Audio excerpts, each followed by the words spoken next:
The sickening crack of my heavy suitcase hitting the imported marble floor echoed through the massive penthouse. It was 2 in the morning. Outside, a brutal Chicago winter storm was tearing through the city, but the real storm was happening right inside this living room. My own brother stood over me holding our parents' recently signed will, while his wife smirked from the velvet sofa. He looked me dead in the eye, called me a worthless burden, and told me I had exactly 15 minutes to get out of his $8 million home. He then tossed me a rusted set of keys to an abandoned rotting factory, completely convinced he had just ruined my life forever. What my arrogant brother did not know was that those rusty keys were about to cost him absolutely everything. My name is Natalie. I am 33 years old and I work as a commercial property appraiser. Before I continue this story, let me know where you are watching from in the comments below. Hit like and subscribe if you have ever had your kindness mistaken for weakness by your own family, because trust me, you are going to want to hear how this ends. It had only been 2 weeks since we buried our parents. I was still wearing my black morning dress when Harrison kicked my luggage across the foyer. He adjusted his silk robe, looking down at me with a mixture of pity and absolute disgust. "The lawyer just left, Natalie," he said, his voice dripping with condescension. "The will is ironclad. Dad left the liquid assets and this entire penthouse to me. It makes perfect sense. I am the one with the successful hedge fund. I am the one who knows how to manage generational wealth." Naomi, his wife, stepped forward. She was a high-end luxury realtor, always impeccably dressed, even in the middle of the night. She swirled a glass of expensive wine, her massive diamond wedding ring catching the dim light of the crystal chandelier. "You have to understand, Natalie," she said, her tone mockingly sweet. "We really need this space. I have very important VIP clients flying in from Dubai next week, and we are converting your room into a private Pilates studio. Honestly, you should be thanking us for letting you stay this long. A 33-year-old woman still living in her parents' guest room is just tragic." I stared at her, my hands shaking not from fear, but from a rage so deep I could barely breathe. I lived in that guest room because someone had to give our mother her medication at 3 in the morning. I was the one who had to take our father to his endless dialysis appointments, while the two of you were vacationing on private yachts in St. Bart's. I sacrificed the entire second half of my 20s for them, so you would not have to lift a single finger. Harrison just rolled his eyes and sighed heavily, acting like my words were nothing more than an annoying buzz in his ear. "Nobody asked you to play the martyr, Natalie. You appraise boring suburban strip malls for a living. It is not like you had some massive corporate empire to run. Now wrap this up. The luxury cleaning crew gets here at 6, and I do not want your cheap perfume lingering in the private elevator lobby." He reached into the deep pocket of his robe and pulled out a heavy rusted brass keyring. He tossed it at me with a cruel sneer. It hit my chest hard and clattered onto the floor next to my winter boots. "But do not ever say we did not take care of you," he smirked. "Dad left you the old textile factory down in the South Side. You know, the one with the collapsed roof, the shattered windows, and the massive property tax debt. Congratulations, you are finally a commercial property owner. Try not to get mugged when you go check on your brilliant new investment." Naomi laughed out loud, a sharp grating sound that made my blood boil. She walked over and nudged my suitcase with her designer slipper. "Maybe she can appraise the asbestos in the walls," Naomi chimed in, taking another sip of her wine. "You should probably look into renting a tiny studio apartment way out in the suburbs. Somewhere near the airport fits your budget better. Just take your trash and leave, Natalie. You simply do not belong in this zip code anymore." I did not scream. I did not cry. Breaking down in tears was exactly what they wanted to see. I slowly bent down, picked up the cold, rusted keys, and gripped them so tightly in my fist that they dug into my skin. I looked around the magnificent penthouse at the floor-to-ceiling windows overlooking the glittering downtown Chicago skyline, and then I looked right into my brother's smug eyes. "I will be out of your hair, Harrison," I said quietly. "Enjoy the spectacular view while it lasts." I grabbed the handle of my suitcase and walked out into the freezing hallway. The heavy oak door slammed shut behind me, and the sound of the electronic deadbolt clicking into place felt like a physical blow. I took the elevator down 60 floors in pure, deafening silence. When I stepped out onto the icy pavement of the city, the bitter winter wind cut right through my thin wool coat.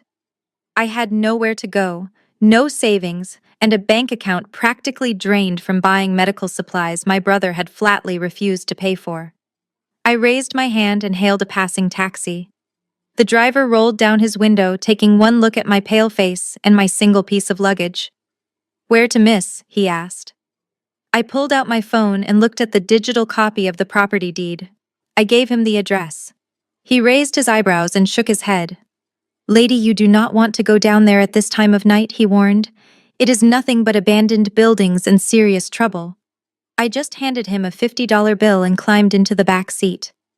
"Drive," I told him. The cab ride was silent except for the rhythmic thumping of the windshield wipers pushing away heavy snow. The glittering skyscrapers of downtown Chicago slowly faded into the rearview mirror, replaced by the dimly lit, desolate streets of the South Side. Abandoned warehouses loomed like giant shadows against the night sky. The driver pulled up to a towering chain-link fence topped with barbed wire and put the car in park. He looked back at me, his face full of concern, and told me he would wait. I shook my head, grabbed my suitcase, and stepped out into the freezing wind. I told him to go. I stood alone on the cracked sidewalk, staring up at the massive decaying structure my parents had left me. From the outside, Harrison was completely right. It looked like a massive liability. The brick facade was crumbling. The windows were shattered and graffiti covered the loading dock doors. Anyone else would have seen a worthless pile of garbage that was practically bleeding property taxes. But I was not just anyone. I was a commercial property appraiser. I spent my life looking past the peeling paint and examining the bones of a building.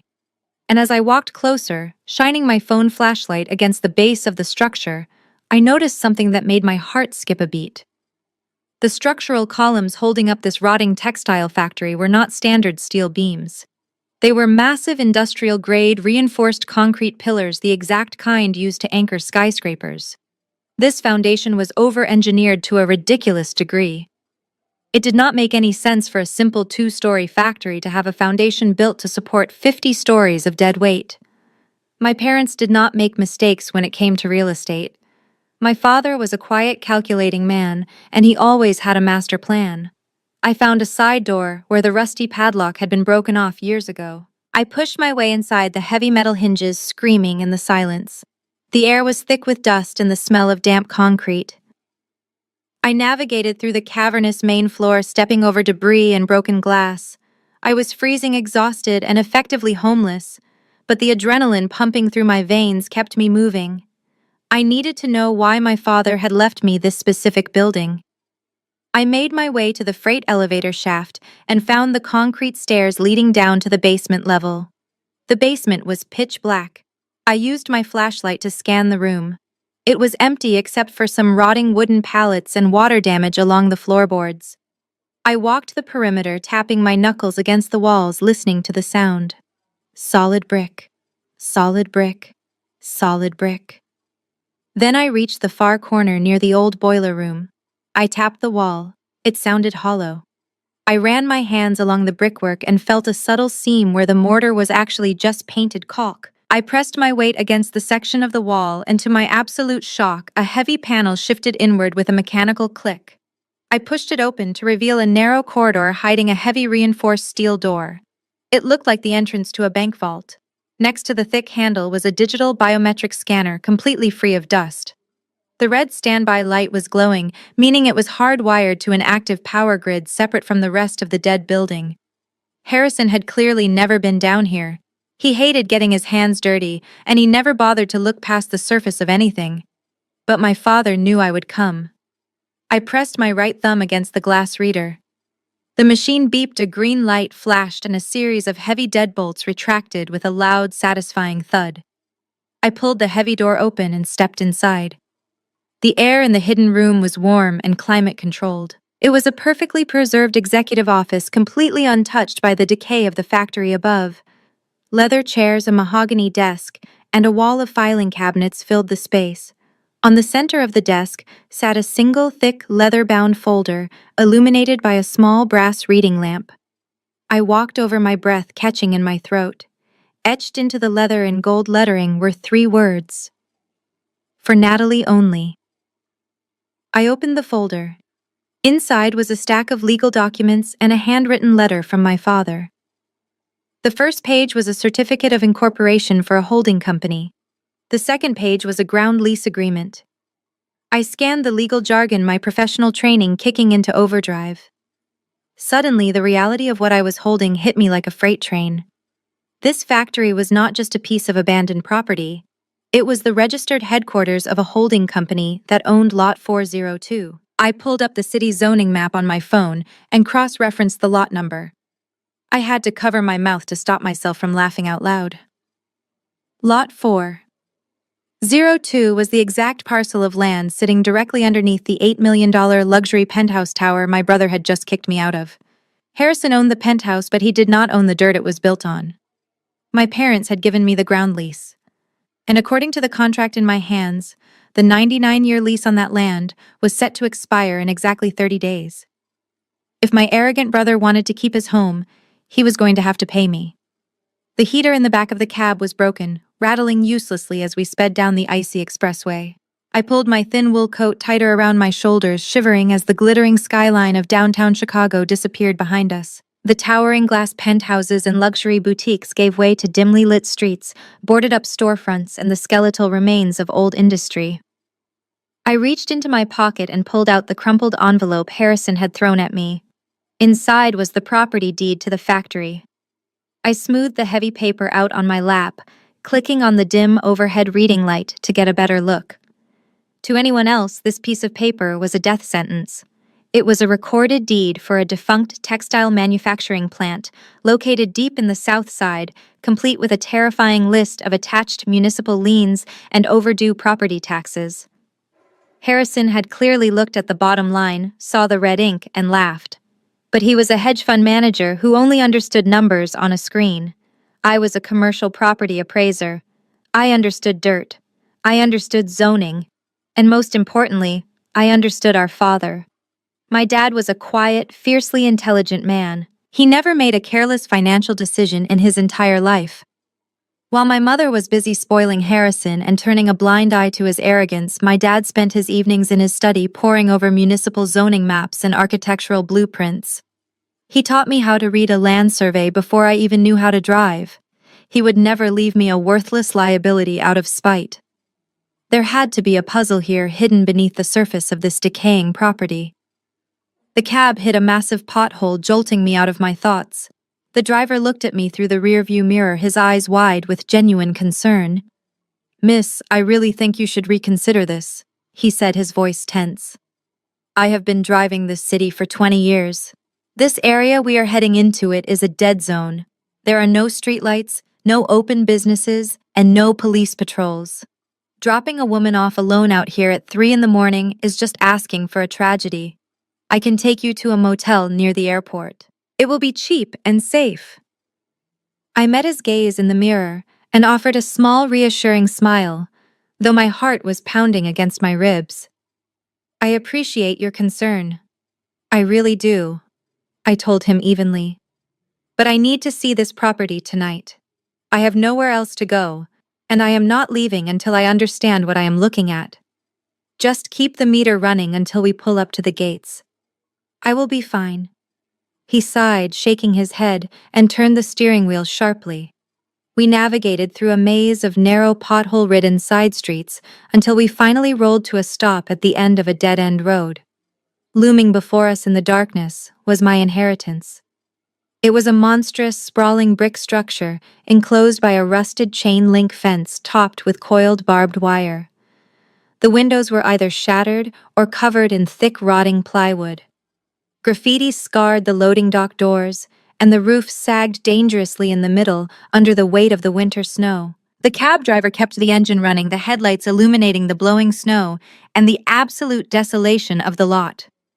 "Are you absolutely sure about this?" he asked one last time. I handed him the last of my cash, grabbed my suitcase, and stepped out into the biting wind. "Thank you," I said. "Drive safe." The taillights of the cab faded into the storm, leaving me completely alone in the freezing dark. I stood on the cracked asphalt, pulling my collar up against the wind. The silence was heavy, broken only by the sound of snow hitting the dead weeds, pushing through the pavement. I heard Harrison's mocking voice echoing in my mind, telling me to enjoy my trash, laughing at my predicament, alongside Naomi. I shook the memory away and pulled out my phone, turning on the flashlight. I bypassed the chained main gate, finding a section of the fence where the wire had been peeled back. I dragged my suitcase through the snow, stepping onto the property. As a commercial appraiser, my first instinct was to assess the structural integrity of the perimeter. I walked toward the main loading bay, shining my light down at the foundation where the brick met the frozen earth. I stopped dead in my tracks. I wiped away a thick layer of snow and dirt from the base of the wall. What I saw made the breath catch in my throat. The brick facade was just a shell. Beneath it, the building was anchored by massive exposed industrial-grade steel, reinforced concrete footings. I knelt down in the snow, tracing the sheer size of the concrete pad with my gloved hand. I had assessed hundreds of warehouses in my career. A standard two-story textile factory from the 1940s would be built on a simple slab foundation or basic trench footings, but this foundation was heavily over-engineered. The diameter of the rebar pushing through the concrete and the sheer density of the load-bearing pads were astronomical. This was not a foundation meant to hold up a rotting brick warehouse. These were subterranean anchors, designed to support the dead weight of a massive vertical structure. It was built to hold a skyscraper. I stood up slowly, the freezing wind entirely forgotten. My father had not left me a pile of trash. He had left me an anchor, and I was going to find out exactly what it was holding down.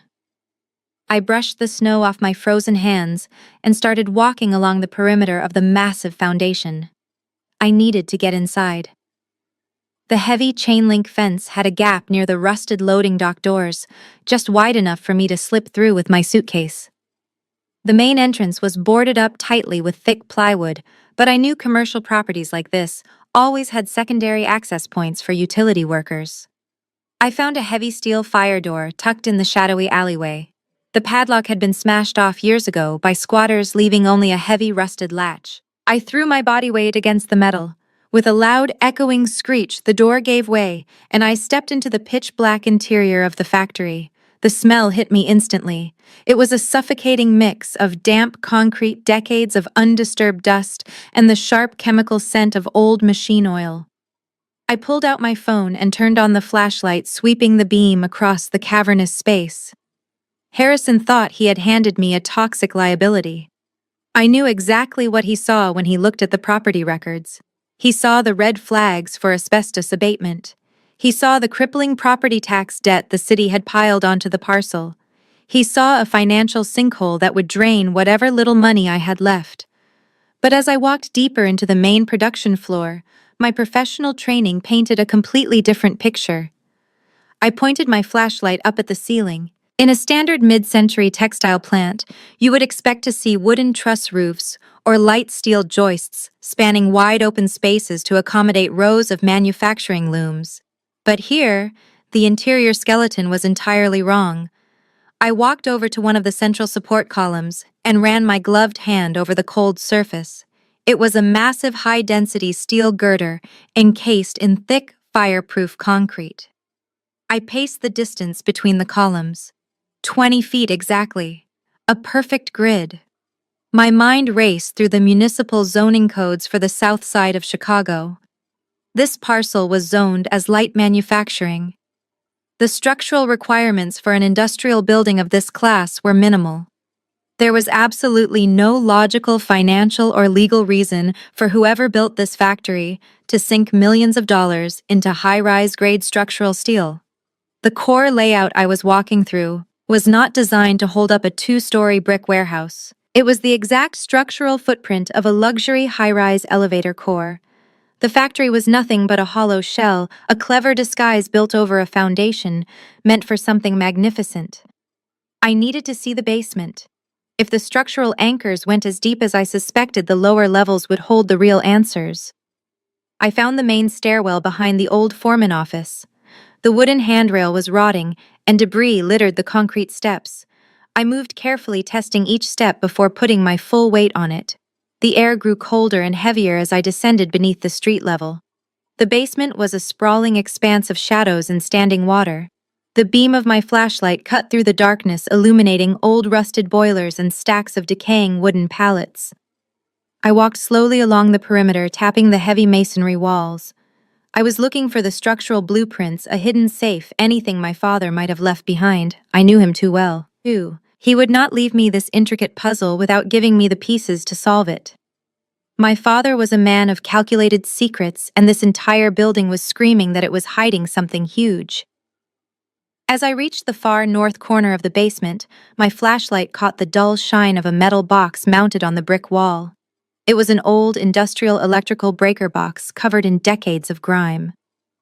But something about it made me stop in my tracks. The heavy conduit pipes leading into the top of the box were cleanly severed. They led to absolutely nowhere. There was no power running to this section of the basement. Yet the heavy metal latch on the side of the box was completely free of rust, as if it had been maintained, opened, and closed recently. I stepped closer, my heart pounding loudly in my chest. I reached out and pulled the metal latch. The heavy door of the breaker box swung open smoothly on perfectly oiled hinges. There were no fuses inside. There were no wires. Instead, bolted to the back of the hollow metal casing was a sleek, modern digital keypad equipped with a glowing green biometric thumbprint scanner. A tiny LED light pulsed steadily in the dark, powered by an independent hidden battery system. I stared at it, the green light reflecting in my eyes. The brick wall behind this box was not a solid wall at all. It was a door, and my father had left me the only key. I held my breath and slowly reached out, pressing my right thumb firmly against the glowing green glass of the scanner. For a terrifying second, nothing happened. Then the small machine emitted a sharp affirmative beep. The green light flashed twice. Deep within the solid brick wall, a series of heavy metallic clacks echoed in the silence. It sounded like the intricate tumblers of a massive bank vault falling into place. A sudden hiss of pressurized air escaped from the seams of the false brickwork, and the heavy wall shifted forward just a fraction of an inch. I gripped the edge of the panel and pulled. Despite its immense weight, the reinforced steel door swung open on perfectly balanced hinges, revealing a passageway completely devoid of the damp rot that infected the rest of the basement. I stepped across the threshold, and motion sensors instantly triggered a row of soft, recessed LED lights overhead. The air inside was entirely different. It was warm, dry, and distinctly climate-controlled, smelling faintly of old paper and rich leather. I pushed the heavy vault door shut behind me, the deadbolts automatically re-engaging with a reassuring thud that sealed me off from the freezing, decaying factory above. I walked down the short corridor and stepped into a sprawling, immaculate executive office. It was like stepping into a time capsule, a hidden sanctuary completely untouched by the decades of neglect outside. The floors were covered in thick plush carpeting. A massive mahogany desk anchored the center of the room, flanked by two deep leather armchairs. Floor-to-ceiling bookshelves lined the walls, filled with heavy volumes on commercial real estate law, urban zoning codes, and complex corporate tax structures. My appraiser instincts kicked in as I scanned the room. Maintaining a climate-controlled environment of this size completely off the grid and hidden beneath an abandoned building would require a sophisticated independent power source and an absolute fortune in private contractor fees. My father had built this secret bunker for a very specific reason. He was a man who planned 10 steps ahead of everyone else, and this room was the ultimate culmination of his life's work. I walked slowly past the bookshelves, running my fingers over the spines of the leather-bound volumes. For years, I had watched Harrison strut around in his custom-tailored suits, bragging about his hedge fund and mocking my steady, quiet career. My brother always believed that flashy cars and loud arrogance were the true markers of success. He genuinely thought our father respected him more. But standing in this hidden room, the truth became crystal clear. My father knew exactly who Harrison was. He knew Harrison was reckless, greedy, and completely blind to the foundational details that actually held an empire together. More importantly, my father knew who I was. He knew I would not just take the rusted keys and walk away. He knew my professional training would force me to look past the shattered windows and the crumbling brick facade. He engineered this entire scenario, trusting that my meticulous nature as a commercial property appraiser would lead me straight down into this basement. He had watched me sacrifice my youth to care for him and my mother, enduring the constant mockery from Harrison and Naomi without ever stooping to their level. He saw my quiet resilience, and he rewarded it with his greatest secret. I approached the heavy mahogany desk. It was completely clear save for a small brass reading lamp and a single object resting perfectly in the center. I reached out and clicked on the lamp, casting a warm, golden glow across the polished wood. Sitting on the desk was a thick, dark brown leather folder. It looked old, but impeccably maintained, the kind of portfolio used to hold highly sensitive legal documents. I leaned in closer, my heart pounding against my ribs like a hammer. Etched deeply into the center of the leather cover, stamped in elegant gold foil lettering, were two simple phrases that brought tears to my eyes. For Natalie, the real foundation. My hands trembled as I reached out and rested my fingertips on the cool leather. Everything Harrison had claimed just hours ago in that penthouse was a carefully orchestrated distraction. The liquid assets, the sports cars, even the luxury apartment itself were just shiny objects meant to keep my brother occupied. The real power, the true core of my family's generational wealth, had been locked away in the dark, waiting for me to find it. I took a deep breath, steadying my shaking hands, and slowly flipped the leather cover open to see exactly what my father had left me. I opened the heavy leather cover. The first page was crisp and thick, bearing the official gold-embossed seal of the state of Illinois. It was a certificate of incorporation for an entity named Ironclad Holdings. I scanned the registered address printed clearly at the bottom of the page. It was the exact street address of this abandoned factory. My father had not just left me a decaying brick building in the South Side. He had left me an active corporate entity, perfectly hidden in plain sight. I turned to the next page, my eyes darting across the dense legal text.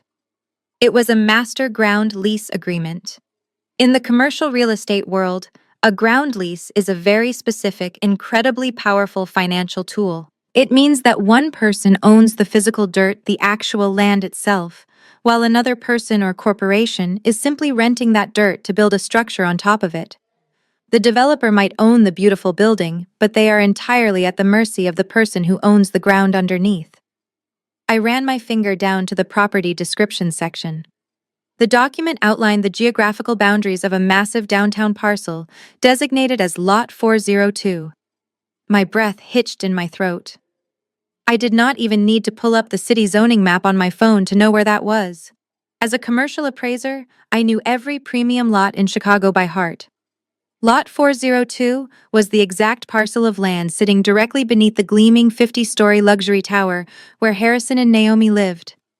The realization hit me with the force of an earthquake. Harrison had stood in his $8 million penthouse just hours ago, wearing his expensive silk robe, mocking me for being a worthless burden.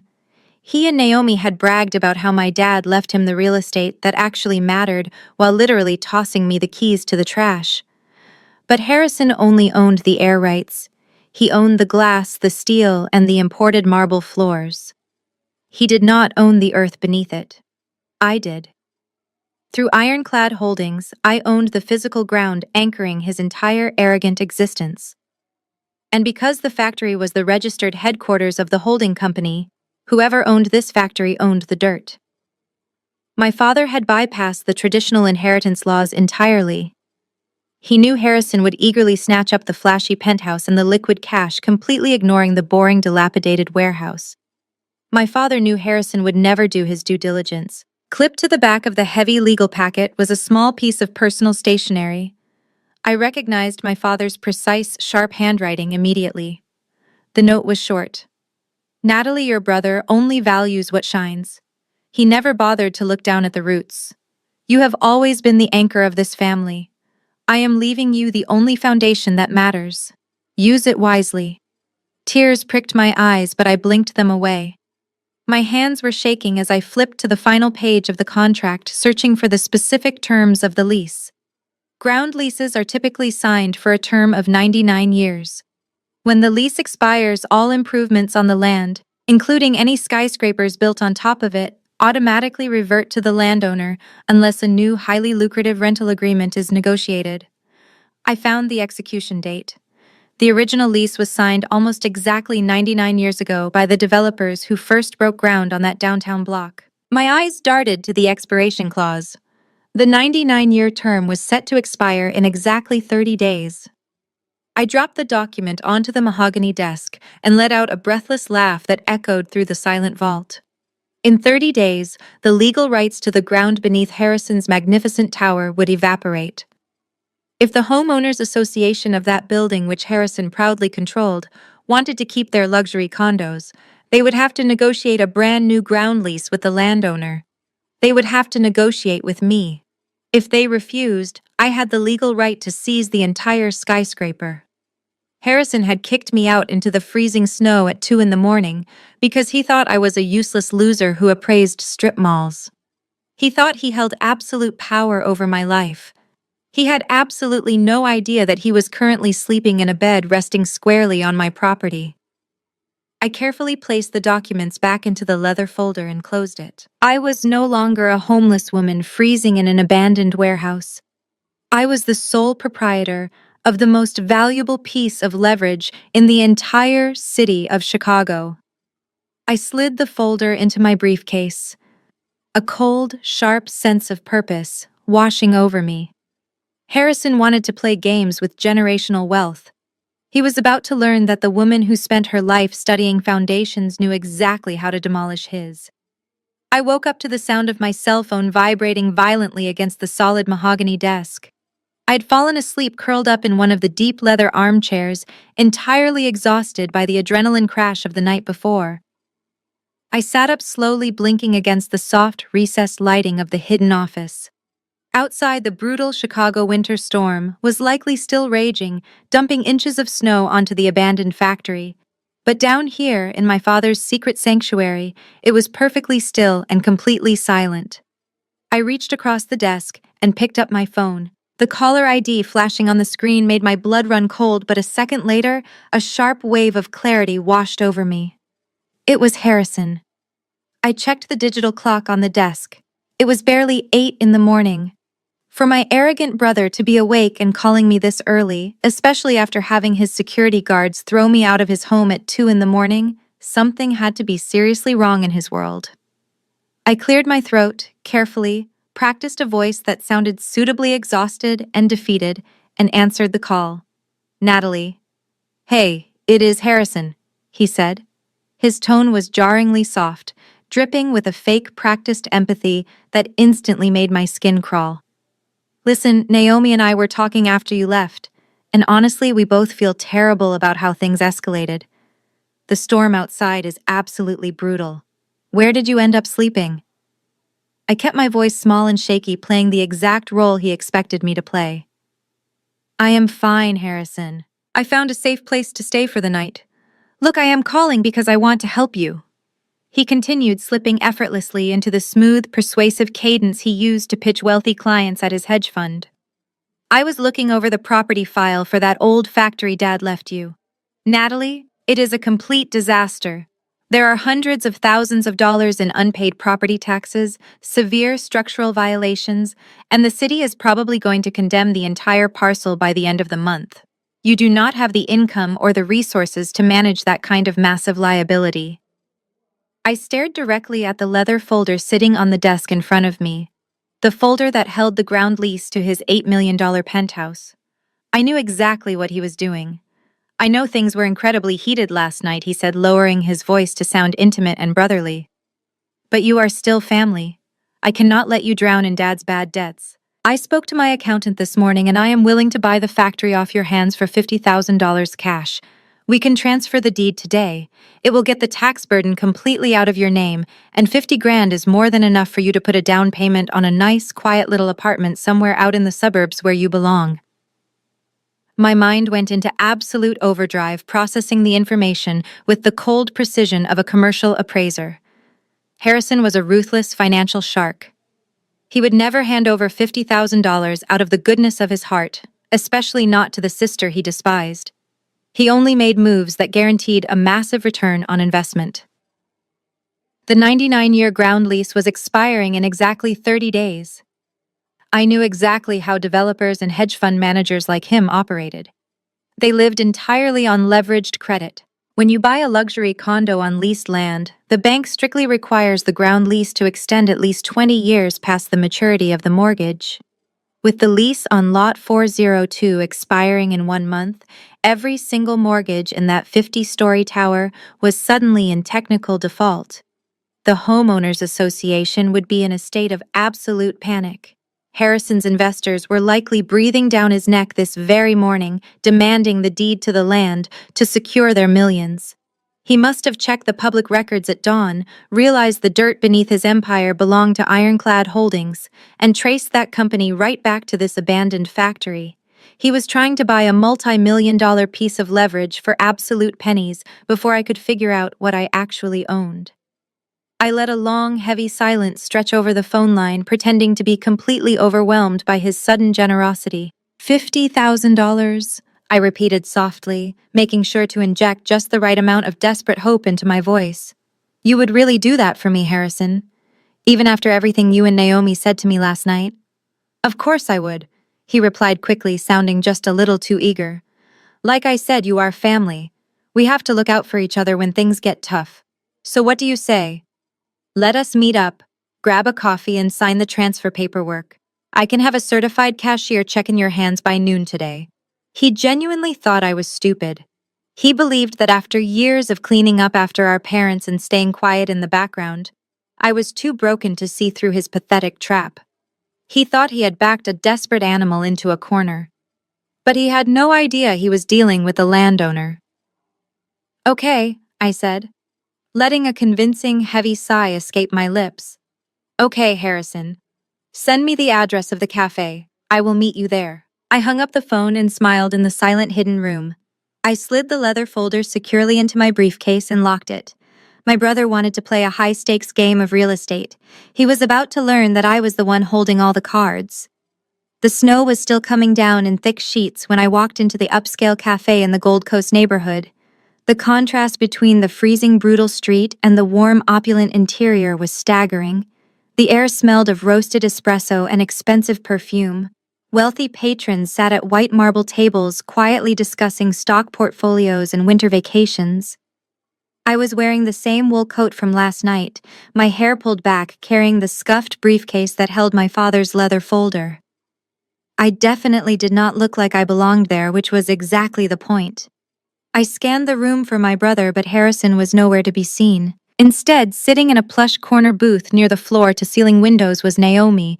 She looked absolutely flawless. As a high-end luxury realtor, Naomi treated every public appearance like a runway show. She was draped in a tailored camel cashmere coat, her wrists heavy with solid gold bracelets, and a rare crocodile handbag resting on the seat next to her. When she saw me approach, she did not bother to stand up.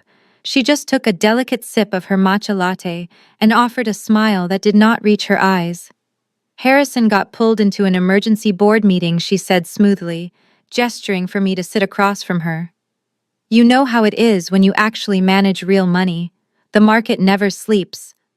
He asked me to handle this little transaction for him. It is really for the best, anyway. I am much better at dealing with the paperwork. I sat down, placing my briefcase on the floor between my feet. I did not order anything. I just looked at her waiting. Naomi sighed a perfectly practiced sound of fake sympathy and reached into her designer bag.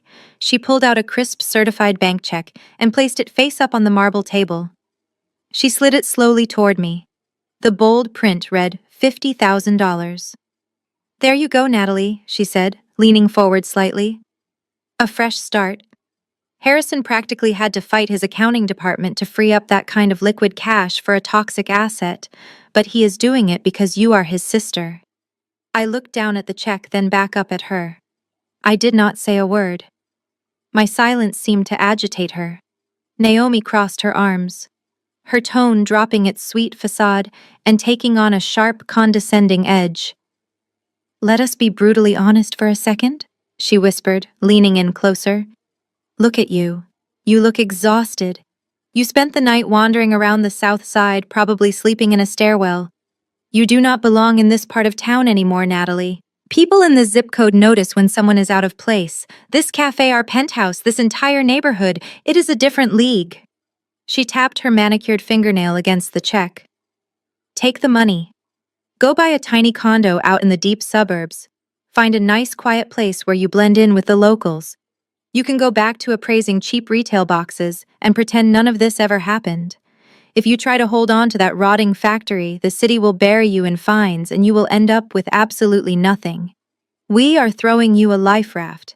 I suggest you grab it before we change our minds. I listened to every single word. I let her class-charged insults and arrogant microaggressions wash over me. I looked at her expensive jewelry, her designer clothes, and her absolute certainty that she held all the power in the world. She sat there dripping in wealth, entirely convinced she was looking down on a pathetic, broken woman. She had absolutely no idea that the piece of paper sitting inside my scuffed briefcase dictated whether or not she would have a home next month. She did not know that her $8 million penthouse was a temporary castle built on my permanent dirt. If I wanted to, I could bankrupt her and my brother before their morning coffee got cold. But I was not going to give them the satisfaction of a public screaming match. I kept my expression completely blank. I raised my hand and placed my index finger on the edge of the certified check. I applied just enough pressure to slide it slowly, deliberately right back across the marble table until it bumped against her coffee cup. Naomi frowned, clearly confused. "What are you doing?" she snapped. I looked right into her eyes, my voice steady and cold as ice. "I am keeping the factory." The fake sympathetic smile on Naomi's face vanished instantly. The mask completely shattered. Her perfectly contoured features twisted into a mask of pure, unadulterated rage. Her hands gripped the edge of the table so hard her knuckles turned white. Just as Naomi slammed her hand onto the table, the brass bell above the cafe entrance chimed aggressively. Harrison stormed through the double doors. He did not look like the composed, arrogant hedge fund manager who had kicked me out of his home just hours ago. His expensive cashmere overcoat was unbuttoned, his tie was slightly crooked, and his face was flushed. He spotted us in the corner booth and marched over his heavy footsteps, drawing the annoyed attention of the quiet, wealthy patrons around us. He ignored them completely, his eyes locked onto me with a frantic, undeniable panic. He did not even bother to say hello. He grabbed the back of an empty chair and leaned heavily over the marble table, glaring down at me. "What exactly do you think you are doing, Natalie?" He hissed, his voice trembling with a mixture of exhaustion and fury. "Naomi just texted me that you refused the check. Are you completely out of your mind? I am offering you a golden ticket out of the massive financial hole Dad dug for you." I looked up at him, my expression perfectly flat. "I already told your wife, Harrison, the factory is not for sale. I am going to hold on to my inheritance." Harrison let out a sharp, mocking laugh that echoed a little too loudly in the elegant cafe. A few heads turned in our direction, but he was too desperate to care about his public image right now. "Your inheritance?" he sneered, slamming his hand down on the tabletop. "Your inheritance is a toxic waste dump. Do you have any idea what the holding costs are for a condemned commercial parcel in that zoning district? The city is going to come after you for $300,000 in back taxes by the end of the quarter. Means the city seizes the land and it goes to the city. It's a municipal foreclosure, means the city seizes the land and it goes to public auction. I am offering you a guaranteed exit strategy. You take the 50 grand sign, the quitclaim deed right now, and I will deal with the massive legal mess our father left behind." I knew exactly what he was doing. If the property went to public auction, Harrison would have to bid against massive commercial developers who would immediately spot the hidden value of the ground lease. He needed a private, quiet transfer today to save his own skin. Naomi leaned back, recovering her vicious demeanor. She crossed her arms and smiled a predatory smile. "Listen to your brother," she whispered, swirling the dregs of her expensive latte. "I work with the biggest developers in Chicago. We know how to play dirty when someone holds up progress. We will file injunctions against you personally. We will freeze your bank accounts. We will tie that property up in probate litigation so fast your head will spin. By the time my lawyers are done with you, you will be begging us to take that property off your hands for free. You do not have the stamina for a corporate war, Natalie. I sat there watching them unravel. If Harrison actually believed the factory was a worthless liability, he would have never left an emergency board meeting to scream at me in a coffee shop. He would have just let me fail. His absolute rage was the ultimate confirmation of my power. I slowly reached down and picked up my scuffed briefcase. I stood up from the booth, taking a moment to adjust my thin wool coat. I looked from my panicked brother to his incredibly arrogant wife. You two seem incredibly stressed for people who just inherited an $8 million penthouse and a massive stock portfolio, I said calmly, my voice steady and completely devoid of fear. Keep the 50 grand, Harrison. Put it toward your next mortgage payment. It sounds like you are going to need it a lot more than I will very soon. I turned my back on them and walked toward the exit. Harrison shouted my name, demanding I come back and sit down, his voice cracking with a pathetic desperation that made my stomach turn. I did not look back. I pushed through the heavy glass doors and stepped back out into the freezing Chicago storm. I walked down the snow-covered pavement, putting a solid block between myself and the cafe. I reached into my coat pocket to pull out my gloves, but my fingers brushed against my cell phone. The screen was lit up with a high-priority alert from the Chicago Department of Buildings. Because I was a licensed commercial appraiser, my professional email was registered to receive automated zoning and violation updates for any parcel I flagged. Last night, sitting in the cab, I had flagged Lot 402. I stopped walking and opened the attached digital document. My heart skipped a beat. It was an expedited municipal notice. A city inspector had just visited my property less than an hour ago. He had slapped a Class A emergency demolition order on the building citing immediate structural hazards, failing load-bearing walls, and severe danger to the public. The order stated the building was unfit for entry, and the city had the right to bulldoze the entire parcel to the ground in exactly 48 hours unless the owner immediately sold to a qualified developer who could guarantee safe remediation. My blood boiled. This was not a coincidence. Naomi was a high-end luxury realtor who rubbed elbows with corrupt politicians and zoning board directors. She knew she could not bully me into selling the property legally, so she called in a dirty favor to destroy it completely. They were trying to erase my leverage with a wrecking ball before I even had a chance to claim my rights. They thought they had backed me into a fatal corner, but they forgot one crucial detail. They were trying to outsmart a licensed commercial property appraiser on her own turf, and I knew the structural engineering codes better than anyone in this entire city. I did not waste a single second. I flagged down a passing taxi, shoved a crumpled $20 bill at the driver, and gave him the address to the factory. The entire ride down the icy expressway, my mind was racing, calculating every legal and procedural loophole in the Chicago Municipal Code. Emergency demolition orders do not just happen overnight. They require a mountain of paperwork, extensive structural engineering surveys, and multiple levels of bureaucratic approval from the city planning board. For a notice to be slapped on my property this fast, someone had to bypass the entire legal system. Naomi had pulled a massive, highly illegal string. She was using her connections in the luxury real estate market to weaponize the city government against me. The cab pulled up to the chain-link fence of the factory, and I immediately saw the flashing amber lights of a Chicago Department of Buildings utility truck. It was parked right near the loading dock engine, idling in the cold. A man in a heavy, high-visibility jacket was wrapping bright yellow caution tape around the main gate. He was whistling a cheerful tune, looking entirely too relaxed for someone supposedly dealing with an imminent building collapse. I stepped out of the cab, my boots crunching loudly in the fresh snow, and marched straight toward him. "Hey!" I shouted over the biting wind. "What exactly do you think you are doing to my property?" The man stopped whistling and turned around. He had a smug, fleshy face and a metal clipboard tucked casually under his arm. The name tag on his jacket read Davis. He looked me up and down, his eyes lingering on my thin coat and wind-blown hair, clearly unimpressed.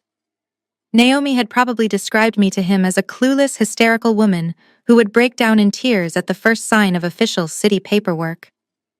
"I am putting up a hazard perimeter," Lady Davis said, his tone dripping with heavy condescension.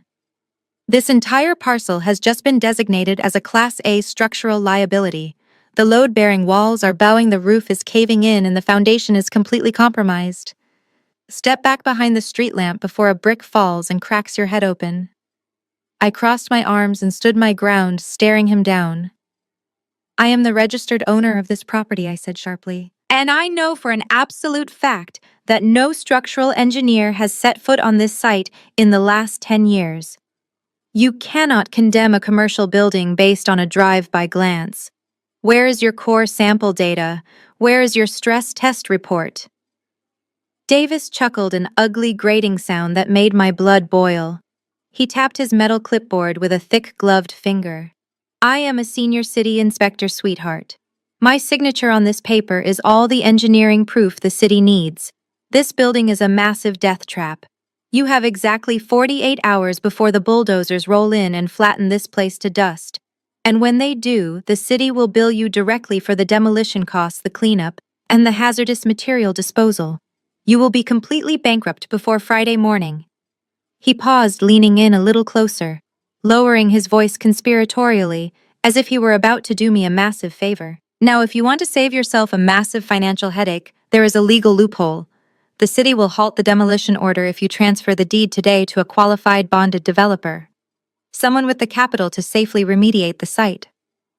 I happen to know a few high-end investment firms who might take this nightmare off your hands for a small fee. Just sign the paper, walk away, and let the real professionals handle it." He was reciting Naomi's script word for word. It was almost pathetic how obvious they were being. They really thought this cheap intimidation tactic would work. They thought waving a piece of yellow tape and a fake city order in my face would terrify me into signing over a 99-year ground lease worth millions. My brother and his wife had severely underestimated exactly who they were trying to bully. I did not cry. I did not scream about how unfair the system was. I did not beg him to give me more time. I simply stared at him with absolute icy calm. "Do whatever you want with that yellow tape, Davis," I said softly. I set my scuffed briefcase down directly on the hood of his running city truck. I snapped the brass latches open. I reached inside, completely ignoring the leather folder holding the ground lease, and pulled out two very specific items. The first was a heavy state-issued structural load-bearing manual. The second was a high-grade commercial laser measuring tool. Davis frowned, the smug smile slowly fading from his face as he realized I was not running away. "What are you doing?" he asked defensively. I turned on the laser, a sharp red dot appearing on the heavy steel-reinforced concrete footing just behind him. "I am going to do your job for you," I replied. "And then I am going to make sure you lose it." I did not wait for Davis to respond. I walked straight past him and spent the next 20 minutes taking precise laser measurements of the exposed reinforced concrete footings. I documented the diameter of the rebar, calculated the span of the steel girders, and cross-referenced everything with my manual. Davis stood by his truck, shivering in the cold, yelling empty threats about calling the police. I ignored him entirely. When I had exactly what I needed, I packed my tools, got back into my waiting cab, and told the driver to take me straight to Chicago City Hall. An hour later, I was marching through the polished marble corridors of the Chicago Department of Buildings. My boots left wet tracks on the floor, and I was still freezing, but I walked with the absolute authority of a woman who knew she held the winning hand. I bypassed the front reception desk, completely ignoring the protests of the security guard, and pushed open the heavy glass doors to the senior zoning division. Luck was entirely on my side. Davis had just arrived and was standing at the desk of the chief director of inspections, a stern-looking man named Reynolds. Davis was handing over his clipboard, no doubt trying to fast-track the demolition order Naomi had paid him to file. "Excuse me, Director Reynolds," I said, my voice cutting through the quiet office like a knife. The entire room stopped and turned to look at me. I walked right up to the desk, slammed my heavy structural manual down next to Davis's clipboard, and placed my laser measurement logs on top of it. My name is Natalie, and I am the registered owner of Lot 402. Your inspector here just illegally condemned my property without a single valid structural test, and I am here to give you the opportunity to fix it before I sue this entire department for municipal fraud. Davis turned pale. He puffed out his chest, trying to maintain his authority. Director, this woman is belligerent. Her building is a Class A hazard. The walls are coming down. I turned to Davis, locking my eyes onto his. Shut your mouth and listen to a real professional. I am a licensed commercial property appraiser for the state of Illinois. I opened my logbook and pointed to the data. You cited a failing foundation. Did you know that the concrete footings on my property extend 40 feet into the bedrock? Did you know the rebar density is rated to support a live load of over 4,000 pounds per square inch? I turned back to the director, who is now staring at my numbers with widening eyes. That foundation was over-engineered 99 years ago to support a 50-story high-rise elevator core. The brick warehouse on top of it is just a cosmetic shell. It could completely collapse, and that steel foundation would not even flinch. To legally condemn a Class S structural grid in this city, you need a full seismic stress test, a signed affidavit from an independent architectural firm, and a 3-month warning period. Inspector Davis did none of that. He drove up, slapped a sticker on the fence, and tried to force me into a distress sale with a private developer. The silence in the office was deafening. Every other clerk and inspector was staring at us. Director Reynolds looked from my precise, undeniable mathematical logs to Davis's completely blank hazard report. He did not need to be a genius to see what was happening. City officials were terrified of two things: bad press and massive federal lawsuits. I was practically handing him both on a silver platter. Davis Reynolds said, his voice dangerously low. "Where are your core samples for Lot 402? Davis stammered, sweat beading on his forehead despite the cold weather outside. "Sir, the visual deterioration was so severe that I made an executive judgment call. The neighborhood safety is at risk." Reynolds snatched the demolition order off the desk and ripped it exactly in half. "An executive judgment call does not override state engineering codes, you absolute fool." He threw the torn paper into the trash can. "The demolition order is revoked immediately. You are suspended pending a full internal review. Hand over your badge and wait in my office." Davis looked like he had just been physically struck. He opened his mouth to argue, but Reynolds pointed a sharp finger toward his office door, leaving absolutely no room for debate. I quietly packed my laser logs back into my scuffed briefcase. I gave Director Reynolds a polite nod, thanked him for his time, and turned to walk out of the department. As I pushed the heavy glass doors open to leave, I glanced back over my shoulder. Davis was leaning against the wall, his hands shaking violently as he typed a frantic text message on his cell phone. I knew exactly who he was texting. Naomi was about to get the worst news of her entire miserable life. Her dirty plan had completely failed, and the wrecking ball had just swung right back in her direction. The freezing air felt entirely different as I walked out of City Hall. It felt crisp, sharp, and intensely energizing. I pulled my thin wool coat tight against the biting wind and walked 2 blocks down Washington Street to a quiet public library. I needed a secure internet connection and a place to sit down.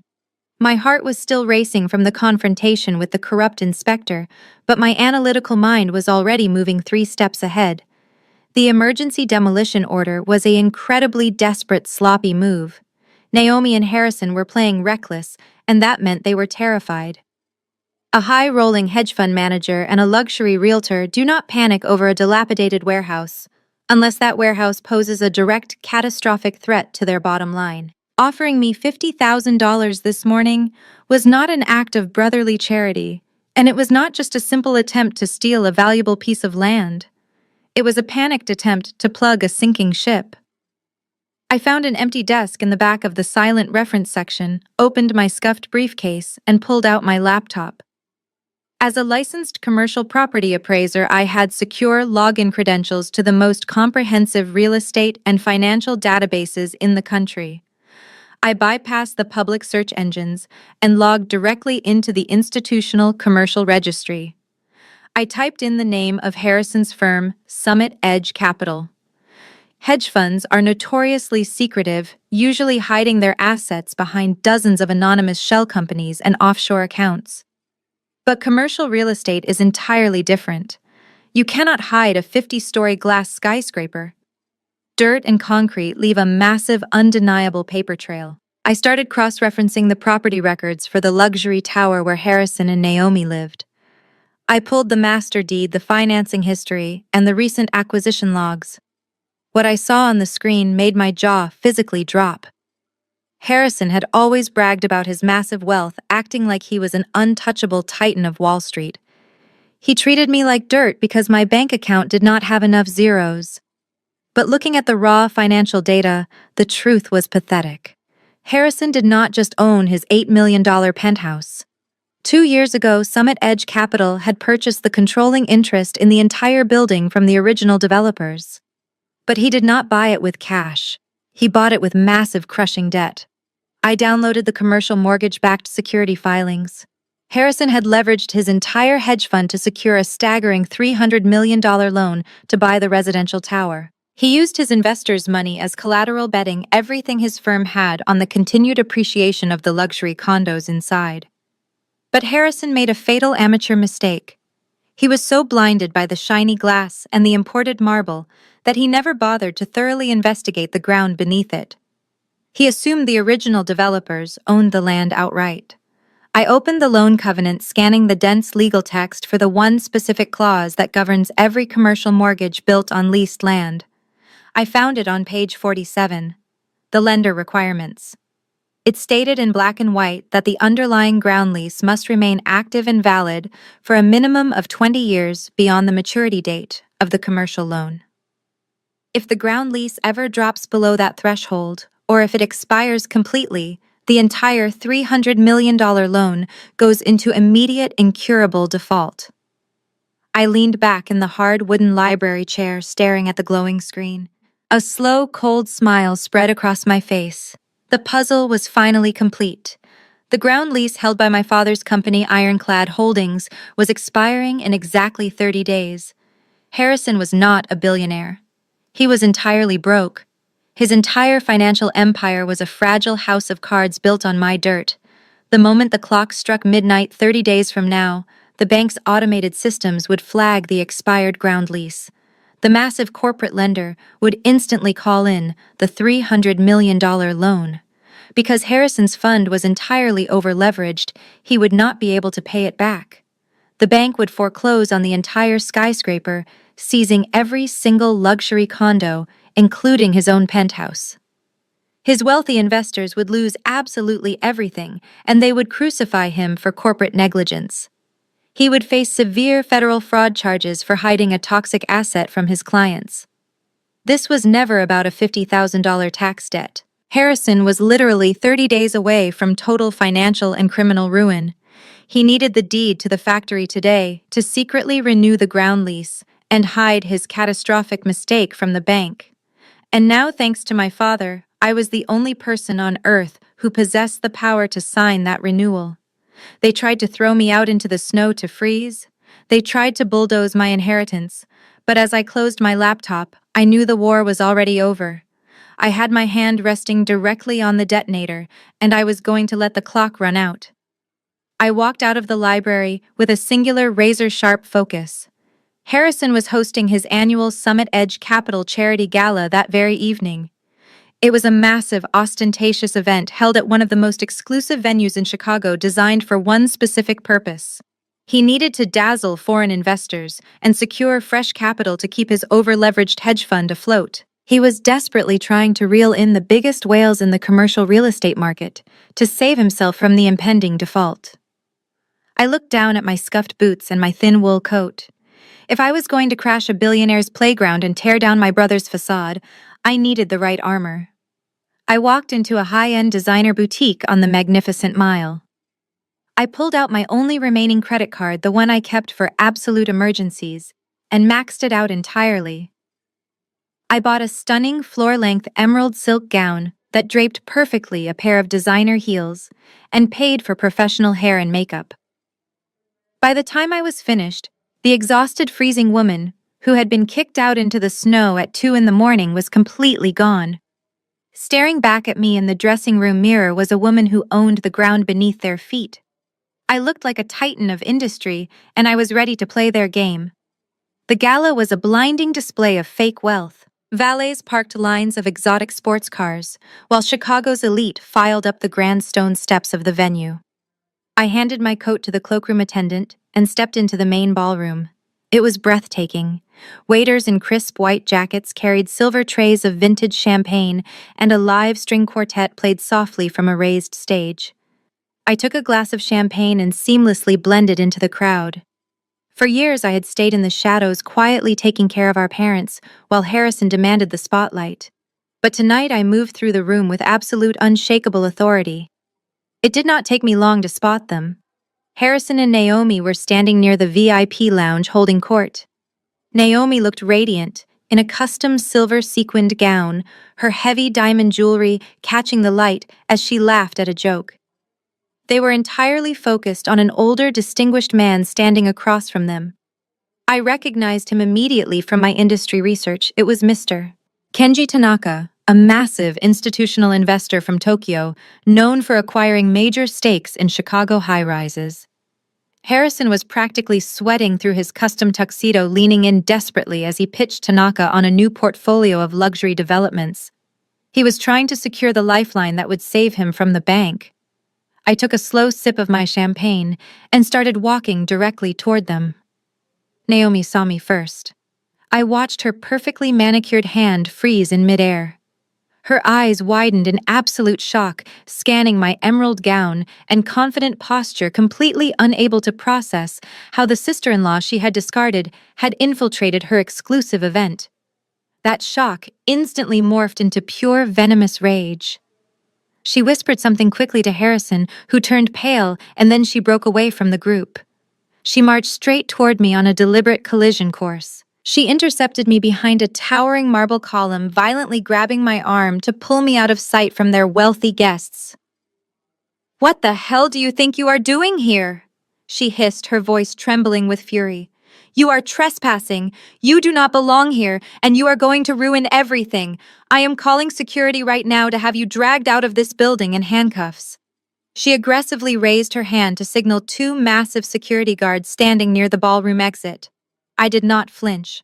I calmly reached down and peeled her fingers off my silk gown one by one, looking at her with total disgust. "I am not here for you, Naomi," I said smoothly. I stepped around her, leaving her standing frozen and humiliated behind the pillar, and walked straight up to the VIP circle. The two security guards were already moving toward me, their hands reaching out to grab my shoulders, but they were too late. I stepped right into the center of the group, completely ignoring Harrison's terrified, pleading expression. "Mr. Tanaka," I said, projecting my voice loudly and clearly over the string quartet so that everyone nearby turned to listen. "It is an absolute pleasure to finally meet you. My name is Natalie, and I am a licensed commercial property appraiser. I understand my brother here is pitching you on his luxury high-rise portfolio. I would love to discuss the severe legal liabilities regarding his underlying ground leases before you sign a single check." The string quartet seemed to fade into the background as my words hung in the air. Mr. Tanaka slowly lowered his crystal champagne flute. He was a man who had built a global empire by sniffing out risk, and the phrase legal liabilities was an instant trigger. He looked at me with sharp, calculating eyes, taking in my emerald gown and my completely unwavering posture. He did not see a party crasher. He saw a peer. "Ground leases, you say?" Mr. Tanaka asked, his thick accent clipping the words with precision. Harrison assured me that Summit Edge Capital holds absolute title to all flagship properties in the current portfolio. Are you telling me this is inaccurate? Harrison opened his mouth, his face turning an alarming shade of red. But before he could stammer out a lie, Naomi pushed her way back into the VIP circle. She had plastered on her signature 1,000-watt luxury realtor smile, but I could see the sheer panic vibrating in her jawline.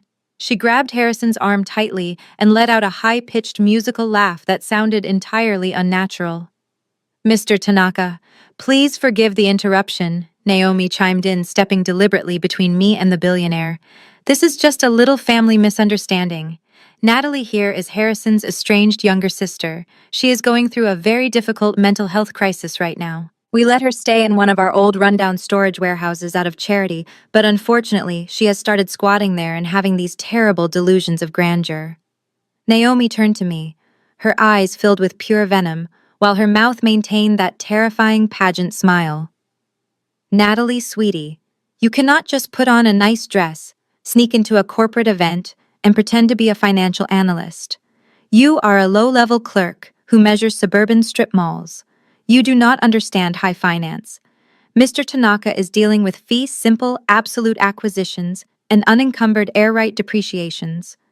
Go wait in the lobby before we have to call a doctor for you. The other wealthy investors in the circle murmured, casting uncomfortable glances my way. Naomi had played the crazy sister card, beautifully wrapping it in just enough real estate buzzwords to sound authoritative to a layman. But Kenji Tanaka was not a layman, and I was certainly no clerk. I took a slow, deliberate sip of my champagne, letting the silence stretch just long enough to make Naomi sweat. Then I smiled. It was a cold, surgical smile. Unencumbered air right depreciations, I repeated, letting the phrase roll off my tongue like a bad joke. Naomi, you are a residential broker who sells shiny kitchens to professional athletes. Please do not try to use commercial structuring terms you clearly read on the internet 10 minutes ago. Air rights do not depreciate. They are an intangible asset, and you certainly cannot claim a fee simple absolute acquisition when the primary collateral of your husband's hedge fund is built on a subordinate leasehold estate. Naomi's fake smile completely collapsed. She opened her mouth, but no words came out. She looked frantically at Harrison for help, but he was paralyzed, staring at me like I was holding a live grenade. I turned my attention back to the billionaire, completely dismissing my sister-in-law. Mr. Tanaka, a fee simple estate means you own the building and the dirt underneath it. A leasehold estate means you only own the building and you rent the dirt. Summit Edge Capital does not own the dirt under their flagship residential tower. They rent it. And according to my professional appraisal, that ground lease expires in exactly 30 days. When it does, the senior lender will immediately call in the $300 million mortgage, and every single investor who poured money into this fund will be wiped out completely. The VIP circle went dead silent. You could hear a pin drop on the marble floor. Mr. Tanaka did not look at Naomi, and he did not look at Harrison. His sharp eyes were locked entirely on me. He recognized the brutal, undeniable accuracy of my terminology. I was speaking the language of a true institutional appraiser, a language Naomi could not even begin to fake. Is this true? Harrison Tanaka? Asked, his voice suddenly stripped of all politeness. It was the voice of an apex predator who had just realized he was being led into a trap. Harrison swallowed, hard beads of sweat forming on his forehead. Kenji, please let us go to the private lounge. I can explain the financing structure. My sister is wildly exaggerating a minor administrative renewal.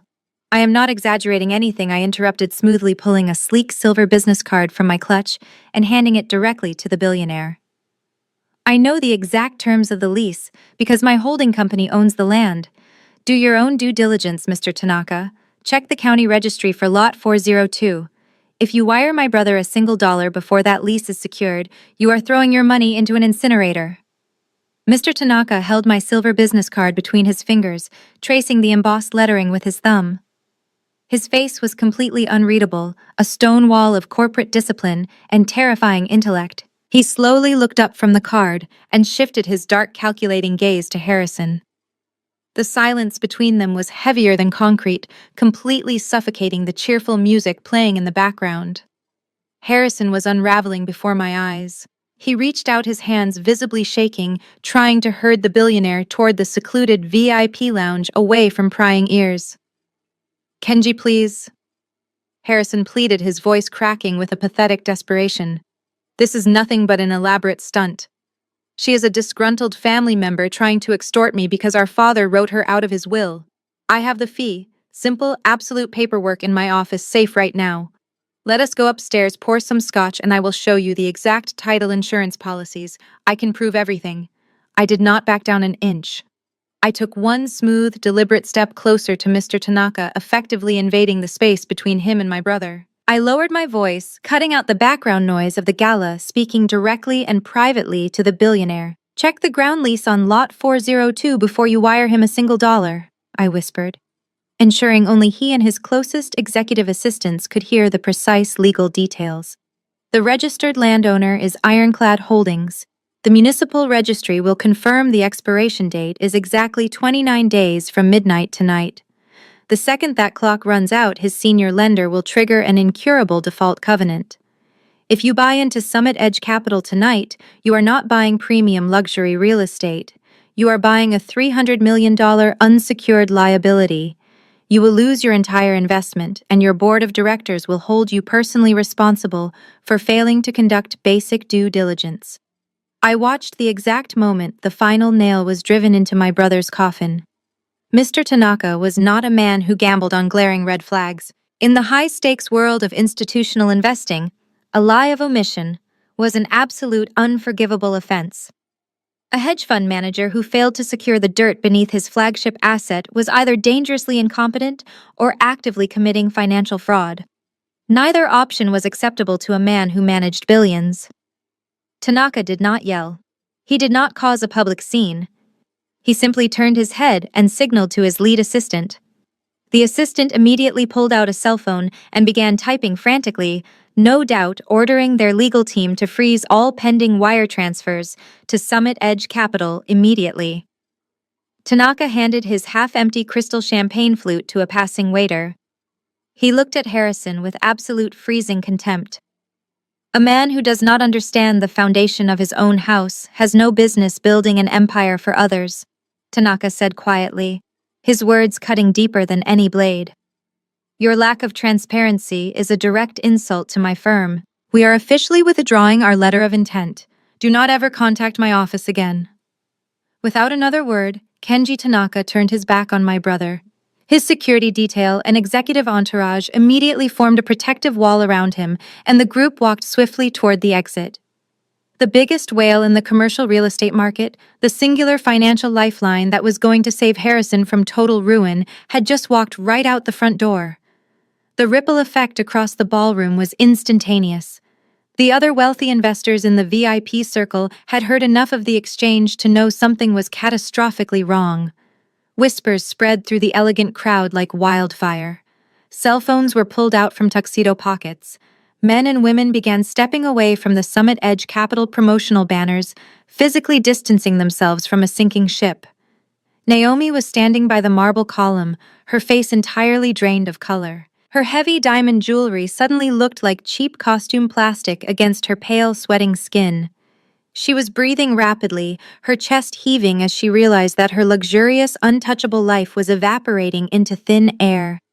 She had tried to mock me for being a low-level clerk, but now she was watching her entire social and financial standing burn to the ground. But Harrison did not freeze. The polished, arrogant facade of the brilliant hedge fund manager completely shattered, leaving behind nothing but a cornered, desperate animal. He watched his investors walking away, he watched the whispers spreading, and he realized in one agonizing second that his entire career was over. He was going to lose his penthouse, his fund, and his freedom. And it was all because of the sister he had thrown out into the freezing snow. His face twisted into a mask of pure, unhinged rage. He let out a primal, guttural scream that echoed over the string quartet, silencing the entire ballroom. He dropped his champagne glass, letting it shatter violently against the marble floor, and lunged directly at me. His hands were outstretched, aiming right for my throat, his eyes wide with a violent madness. I stood my ground, staring right back at him as he charged. Harrison never reached my throat. Before his hands could even graze the silk of my dress, two massive venue security guards tackled him to the polished marble floor. He thrashed and screamed like a trapped animal, his voice echoing through the massive ballroom, shouting absolute nonsense about how I was stealing his life and ruining his firm. The remaining wealthy guests watched in silent, captivated horror as the impeccably dressed hedge fund manager was dragged out of his own charity gala in the middle of a complete public meltdown. Naomi was nowhere to be seen. She had likely fled through a side exit the moment Kenji Tanaka walked out the door, abandoning her husband to avoid the social humiliation. I calmly set my empty champagne glass on a passing waiter's tray, retrieved my thin wool coat from the cloakroom, and walked out into the freezing Chicago night. I had won the battle, but I knew my brother well enough to know the war was about to turn incredibly ugly. The next morning, I sat in a booth at a cheap neon-lit diner on the edge of the South Side. It was a stark contrast to the billionaire playground from the night before, but the stale coffee and the smell of fried eggs grounded me. I had my scuffed briefcase open on the scratched Formica table, carefully organizing the ironclad holdings documents. The clock was ticking loudly in my head. There were exactly 28 days left until the ground lease expired. I was running calculations on the precise square footage of his residential tower when the diner door chimed open, letting in a blast of freezing wind. A man in a cheap gray suit walked in, shaking the heavy snow off his umbrella. He scanned the quiet room, his eyes immediately locking onto me, sitting alone in the corner booth. He walked over briskly, reaching into his jacket and pulling out a thick manila envelope. "Are you Natalie?" he asked, his voice entirely devoid of emotion. I did not look up from my property calculations. "I am." He dropped the heavy envelope directly onto my paperwork. "You have been served," he said flatly. Without waiting for a response, he turned around and walked right back out into the snowstorm. My stomach tightened into a hard knot. I pushed my coffee cup aside, tore open the thick envelope, and pulled out a massive stack of legal filings, stamped with the official seal of the Cook County Probate Court. It was an emergency ex parte injunction filed by an incredibly expensive downtown law firm representing my brother. I read through the primary allegations, my blood running completely cold at the absolute sheer audacity of his lies.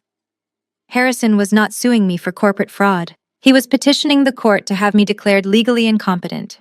The legal document claimed I was severely mentally unstable, suffering from extreme delusions of grandeur, and entirely unfit to manage my own affairs, let alone oversee a commercial real estate holding company.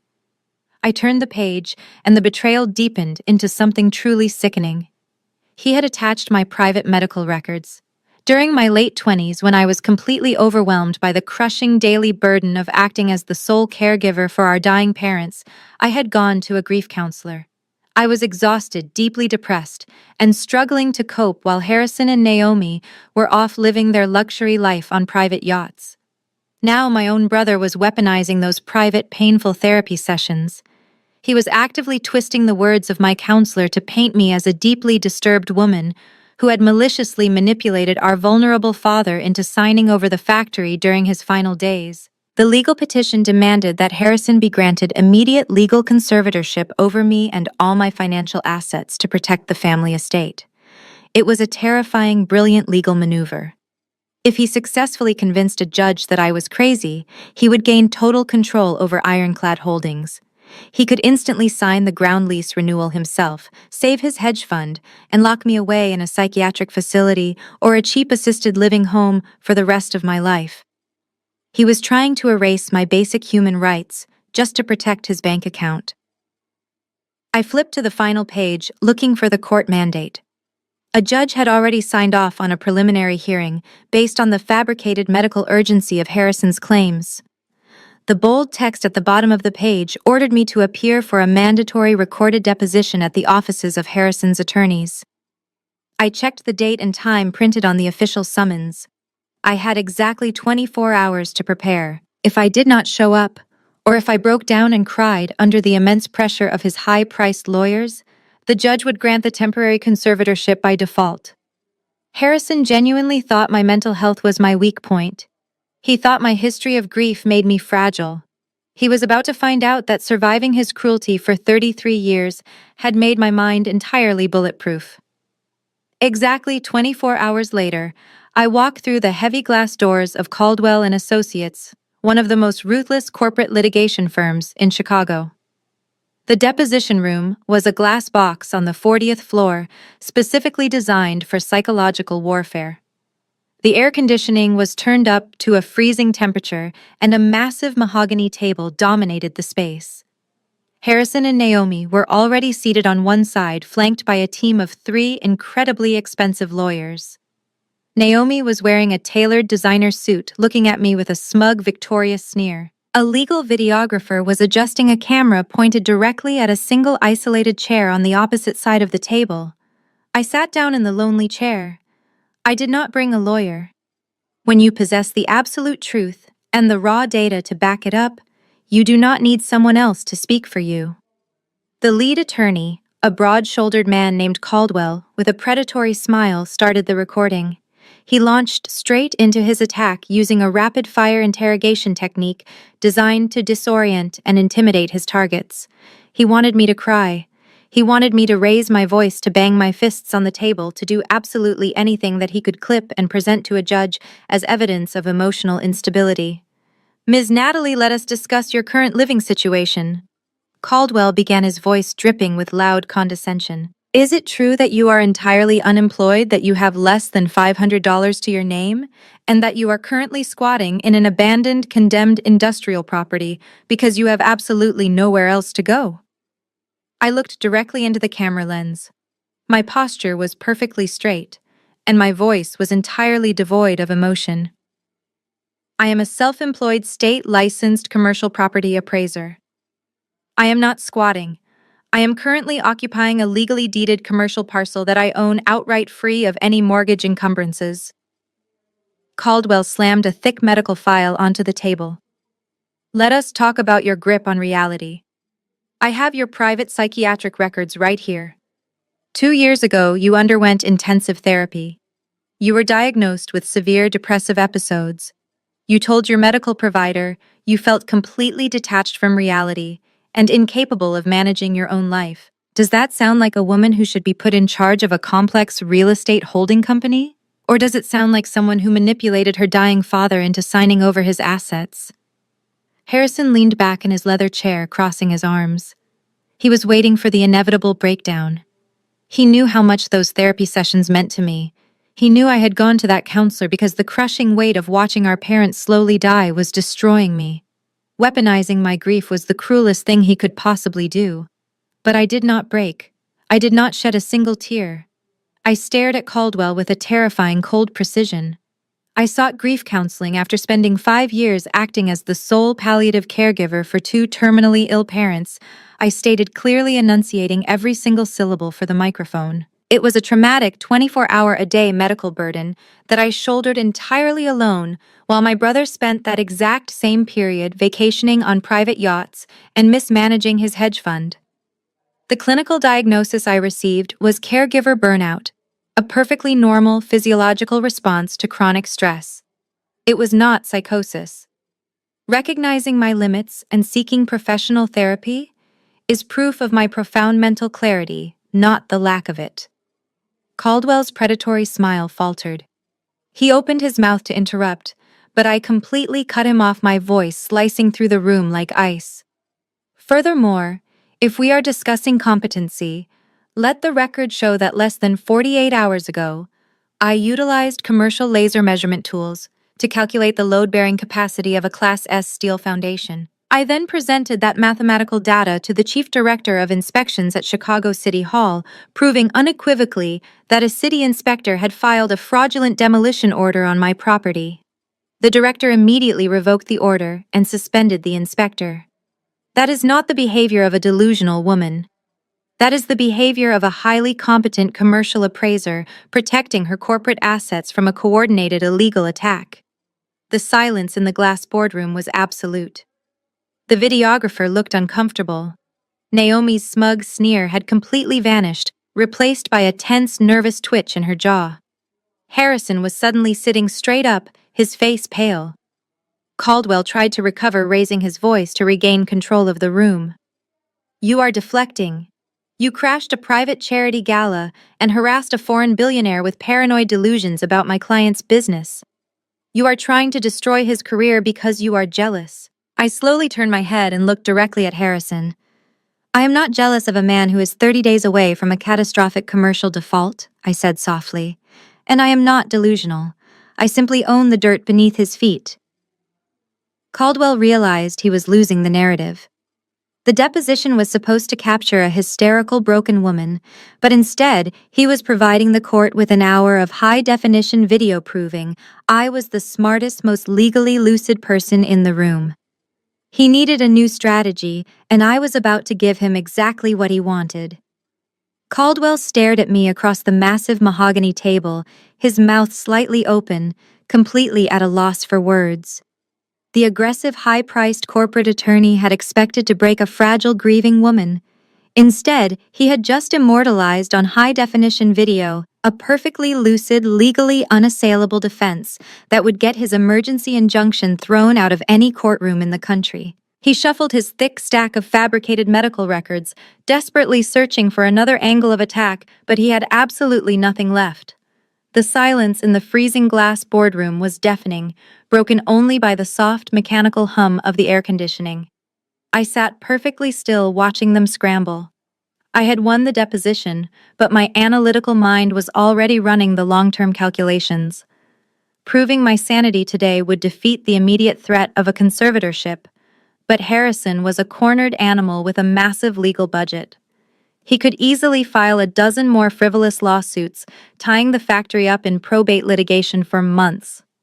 I did not have months. The ground lease on Lot 402 expired in exactly 28 days. If we were tied up in a courtroom when that clock ran out, the resulting legal chaos would be a nightmare to untangle.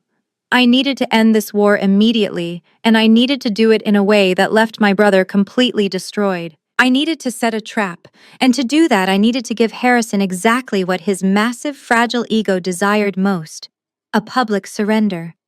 I took a slow, deep breath intentionally, letting it catch in my throat. I allowed my perfect, rigid posture to collapse just a fraction of an inch. I slumped my shoulders forward, looked down at my hands resting on the table, and willed a slight nervous tremor into my fingers. I knew exactly how to play the exhausted, defeated sister.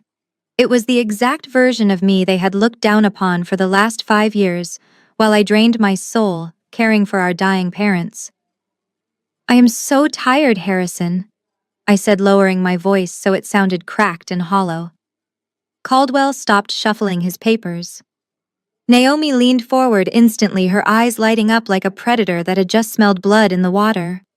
I looked up, making sure my eyes appeared wide and desperate, focusing entirely on my brother. I spent 5 years fighting to keep Dad alive, and now I have to sit in a freezing room and fight my own flesh and blood just to keep my freedom. I cannot do this anymore. I cannot spend the rest of my life looking over my shoulder wondering when you are going to send the police or the doctors to lock me away. Harrison's posture shifted immediately. The terrified, desperate panic that had consumed him since the charity gala completely vanished. His spine straightened, and the familiar, arrogant smirk crept back onto his face. He actually believed he had won. He believed that the sheer psychological terror of threatening to lock me in a psychiatric ward had finally cracked my defenses despite my flawless performance on camera just moments ago. "If I give you what you want," I whispered, letting a single tear of fake defeat prick the corner of my eye. "If I sign the factory over to you and walk away forever, will you drop this lawsuit? Will you leave me alone?" Harrison raised his hand, signaling the videographer to cut the recording. The red light on the camera blinked out. He stood up slowly, buttoning his custom-tailored suit jacket, and looked down at me with absolute triumph. "You are finally thinking rationally, Natalie," he said, his voice dripping with loud condescension.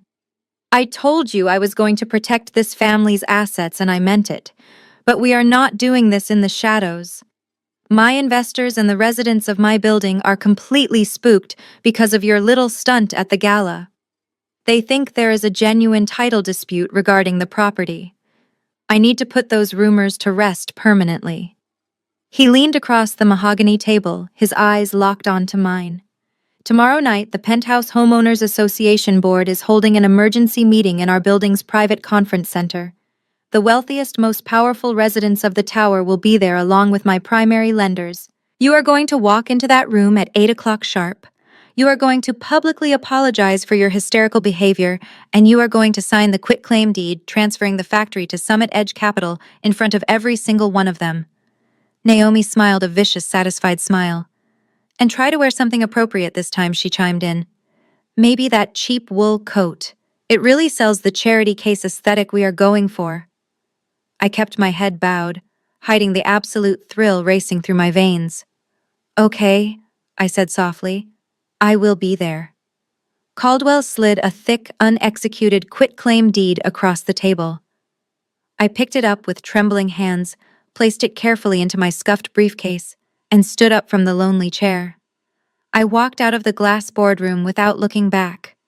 When the heavy elevator doors finally slid shut, completely isolating me from them, the fake exhaustion vanished instantly. I stood up perfectly straight, a cold, surgical smile forming on my lips. Harrison wanted a public execution to stroke his ego. He had absolutely no idea he had just built his own scaffold. The private elevator doors glided open with a soft melodic chime, revealing the ultra-luxurious conference center on the top floor of the residential tower. It was exactly 8 o'clock the following night. I stepped out onto the plush custom-woven carpet, entirely ignoring the two massive security guards who immediately flanked me. Following Naomi's cruel advice from the deposition, I was wearing my scuffed boots and my thin, worn wool coat. I wanted to look exactly like the defeated, pathetic charity case they all expected to see. The room was a breathtaking monument to extreme wealth. Floor-to-ceiling glass walls offered a spectacular, sweeping view of the frozen Chicago skyline. A massive custom-built marble table dominated the center of the space, surrounded by plush leather executive chairs. The room was packed. Harrison had not just invited the Homeowners Association board members.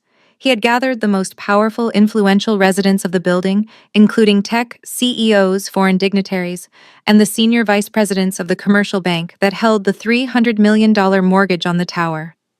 They all turned to look at me as I walked into the room. Their faces were a sea of condescending pity and outright disgust. Harrison and his lawyers had clearly spent the entire day poisoning the well. These millionaires had been told a very specific story. They believed I was a deeply disturbed, mentally unstable woman who was trying to extort my brilliant brother with a fraudulent real estate claim. They looked at my scuffed boots and my cheap coat, entirely convinced I was a dangerous liability that needed to be swiftly removed from their pristine billionaire sanctuary. Naomi was holding court near the head of the table, looking absolutely radiant.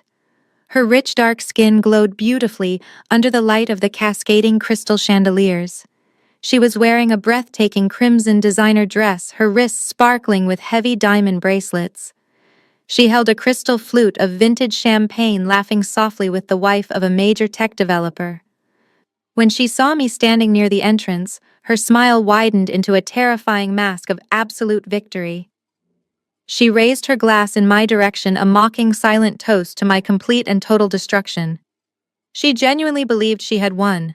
She thought her luxury lifestyle was permanently secured. I kept my head bowed, clutching my battered briefcase tightly against my chest, playing the role of the broken sister to absolute perfection.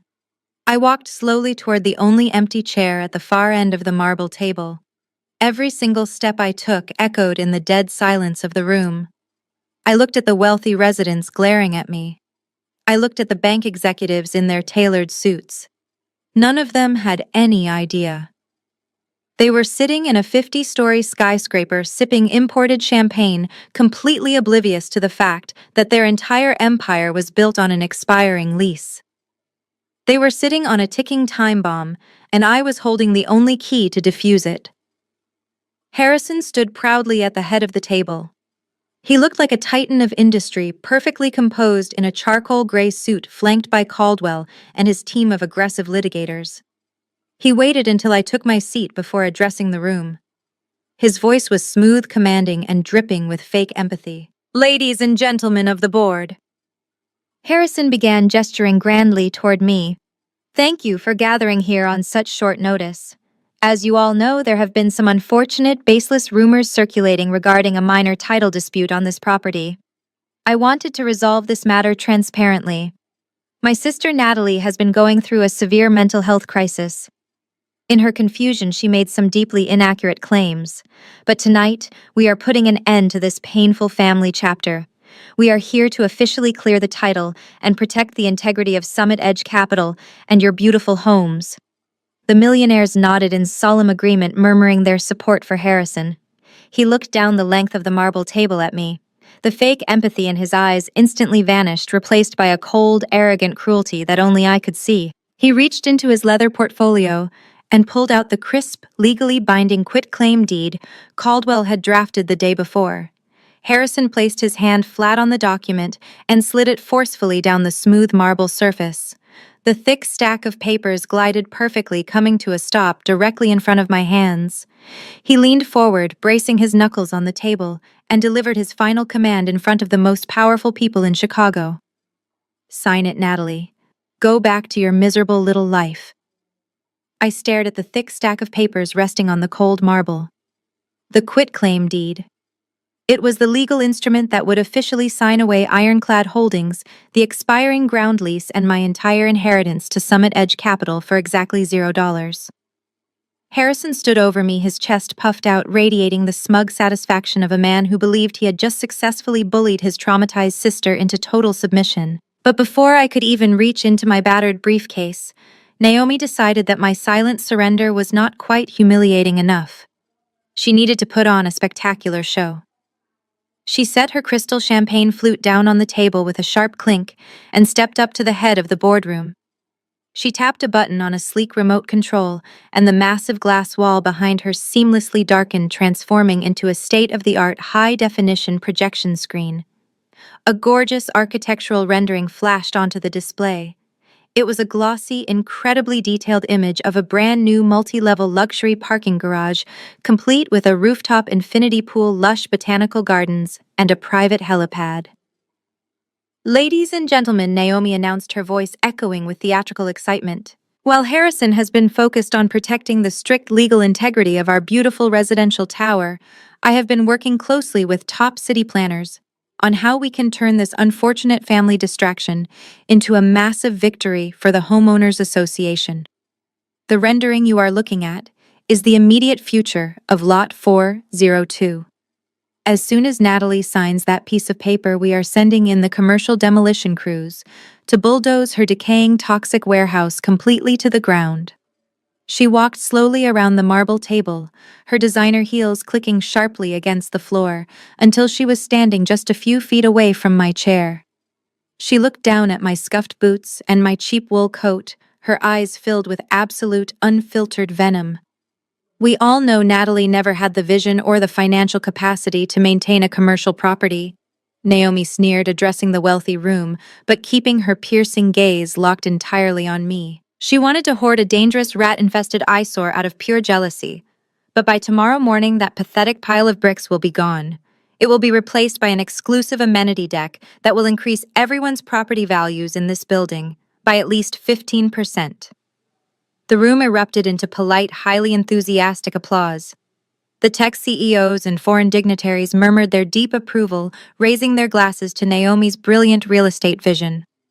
The senior vice presidents of the commercial bank relaxed back into their plush leather chairs, completely satisfied that the minor title dispute was being handled with such profitable, aggressive efficiency. They were looking at the giant screen, admiring a parking garage that would never exist, built on a legal premise that was entirely fabricated.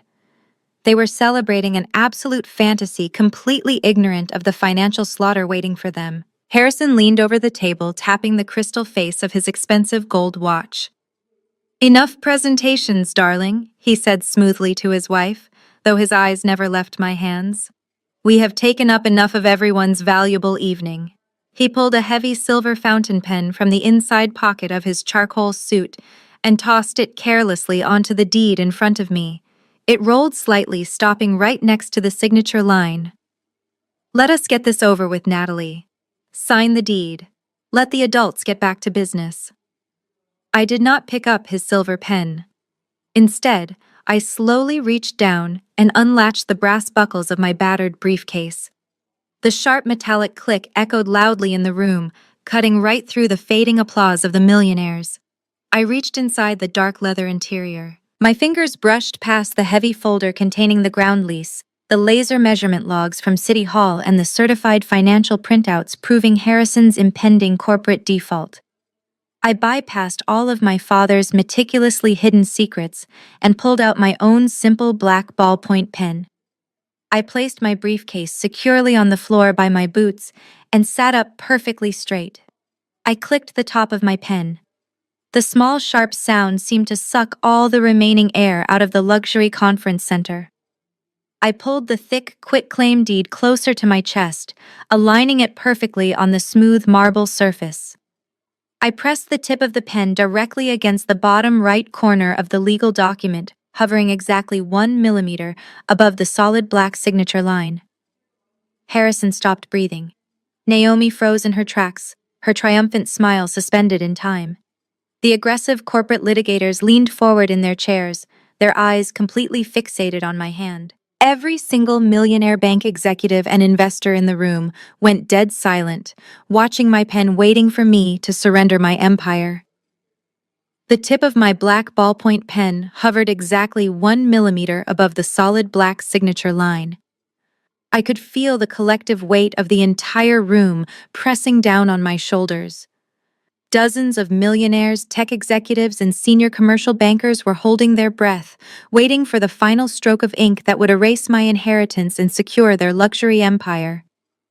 Harrison was leaning over the marble table, his eyes burning with absolute greed, a triumphant smirk permanently glued to his face.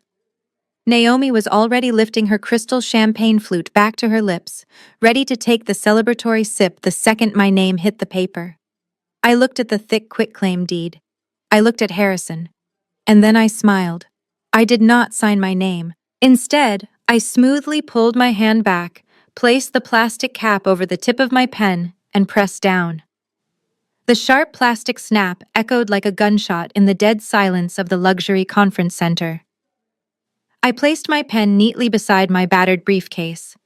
Then I placed my fingertips on the edge of the quitclaim deed and pushed it firmly away from me. The thick stack of legal papers glided rapidly across the polished marble surface, sliding all the way back down the length of the massive table until it bumped harshly against Harrison's silver fountain pen. The silence in the room instantly morphed into a thick, suffocating tension. The wealthy residents exchanged confused, irritated glances. Naomi froze, her champagne flute hovering inches from her mouth, her eyes darting frantically from the rejected contract to my perfectly calm face. "What the hell are you doing?" Harrison hissed, his voice dropping to a harsh, venomous whisper. He slammed his hands flat against the table. "Stop playing your pathetic little games, Natalie. Pick up the pen and sign the paper right now." I ignored his temper tantrum entirely. I reached back into the open leather interior of my briefcase and bypassed the junk. I pulled out the heavy, dark brown leather folder my father had left me. I opened it and carefully extracted a thick stack of documents. These were not cheap standard printer papers. These were heavy, watermarked legal parchments, stamped with the raised gold foil seal of the state of Illinois. I fanned them out neatly in front of me on the marble table, making sure the official municipal registry stamps were clearly visible to anyone paying attention. Caldwell Harrison's aggressive corporate litigator instantly stiffened. Even from 10 feet away, a seasoned real estate attorney knows exactly what a certified municipal title document looks like. His predatory confidence vanished, replaced by a sudden rigid panic. He leaned forward, squinting hard at the gold seals shining under the crystal chandeliers. I did not address my brother. I shifted my gaze directly to the three men in tailored navy suits sitting near the center of the table. "You three are the senior vice presidents of the commercial lending division. Correct?" I asked smoothly, my voice projecting clearly across the room. "The executives who authorized the $300 million mortgage for this residential tower." The men blinked in surprise, clearly caught off guard by my sudden shift in tone. The tallest one, a man with silver hair and a sharp, calculating expression, slowly nodded. "Yes," he replied cautiously, "we are." I folded my hands and looked at him with the absolute, unshakable authority of a licensed commercial appraiser. "Then you need to listen to me very carefully. My brother invited you all here tonight to witness a surrender. He told you I was a mentally unstable woman trying to extort him with a fraudulent title dispute. He stood in front of this homeowners association and lied to your faces. The presentation his wife just gave regarding a luxury parking garage is a complete and total legal fabrication. Harrison's face turned a violent shade of crimson. "Shut her up!" he roared, completely losing his polished corporate composure. "Security. Get in here and drag this crazy woman out of my building right now." The two massive security guards stepped forward, reaching for my arms. But the silver-haired bank executive immediately held up his hand. "Stop." The banker commanded, his voice cutting through the room with the crushing weight of a man who controls hundreds of millions of dollars. "Nobody touches her. Let her speak." Harrison froze, his mouth opening and closing in absolute shock. He could not overrule his primary lender. The guards backed away immediately. I turned my attention back to my brother. He was standing at the head of the table, sweating profusely, watching his carefully constructed web of lies unravel in real time. "I am not a crazy woman squatting in a toxic warehouse," I said, my voice ringing out with crystal-clear precision. "I am the sole proprietor of Ironclad Holdings, the company that holds the absolute title to Lot 402. I tapped my manicured fingernail against the heavy gold-sealed documents resting on the marble table. "I am not here to sell my factory, Harrison. I am here to collect my rent." I picked up the thick stack of watermarked documents and began sliding copies across the smooth marble table. I made sure the senior vice presidents of the commercial lending division received the first set, followed by the president of the homeowners association.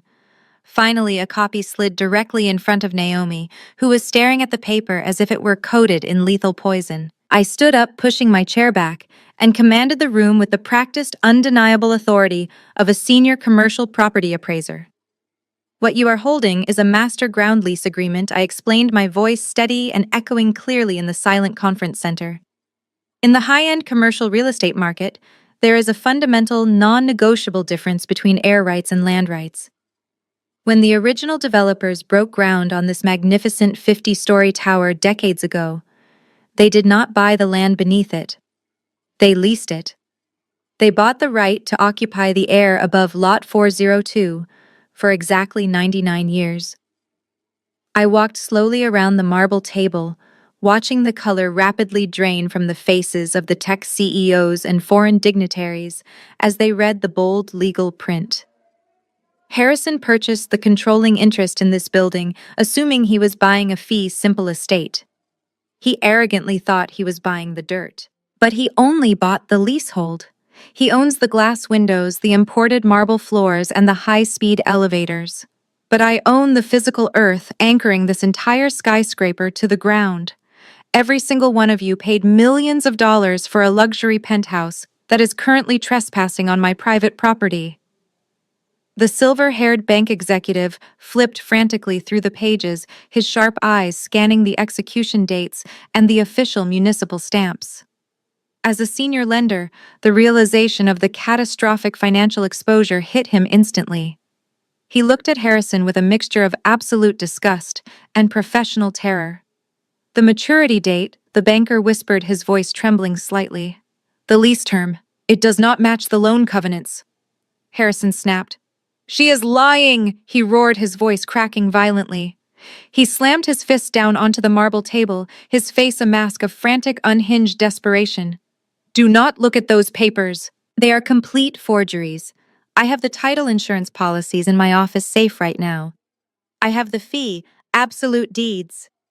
My sister is a deeply disturbed, unemployed fraud who printed these out in a basement to extort this board. Caldwell, tell them." Harrison turned wildly to his aggressive corporate litigator, expecting him to tear my documents apart. But Caldwell was completely silent. The high-priced lawyer was staring at the raised state seal on the parchment in front of him. He knew a cheap forgery from a certified municipal original, and he knew his client had just committed a massive career-ending blunder by lying to a room full of billionaires and bank executives. I did not even blink at Harrison's screaming. I expected you to claim forgery, Harrison, I said calmly, returning to my spot at the end of the table. Which is exactly why I did not come here alone tonight. Right on cue, the heavy double doors of the luxury conference center swung open. A tall, sharply dressed man walked into the room carrying a sleek tablet. He was not a cheap public defender. He was Jonathan Pierce, one of the most feared and widely respected commercial real estate attorneys in the entire state of Illinois.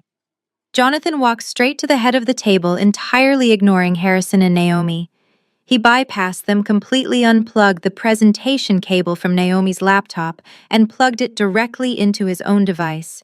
"Good evening, ladies and gentlemen," Jonathan said, his voice a deep, commanding baritone that instantly demanded respect.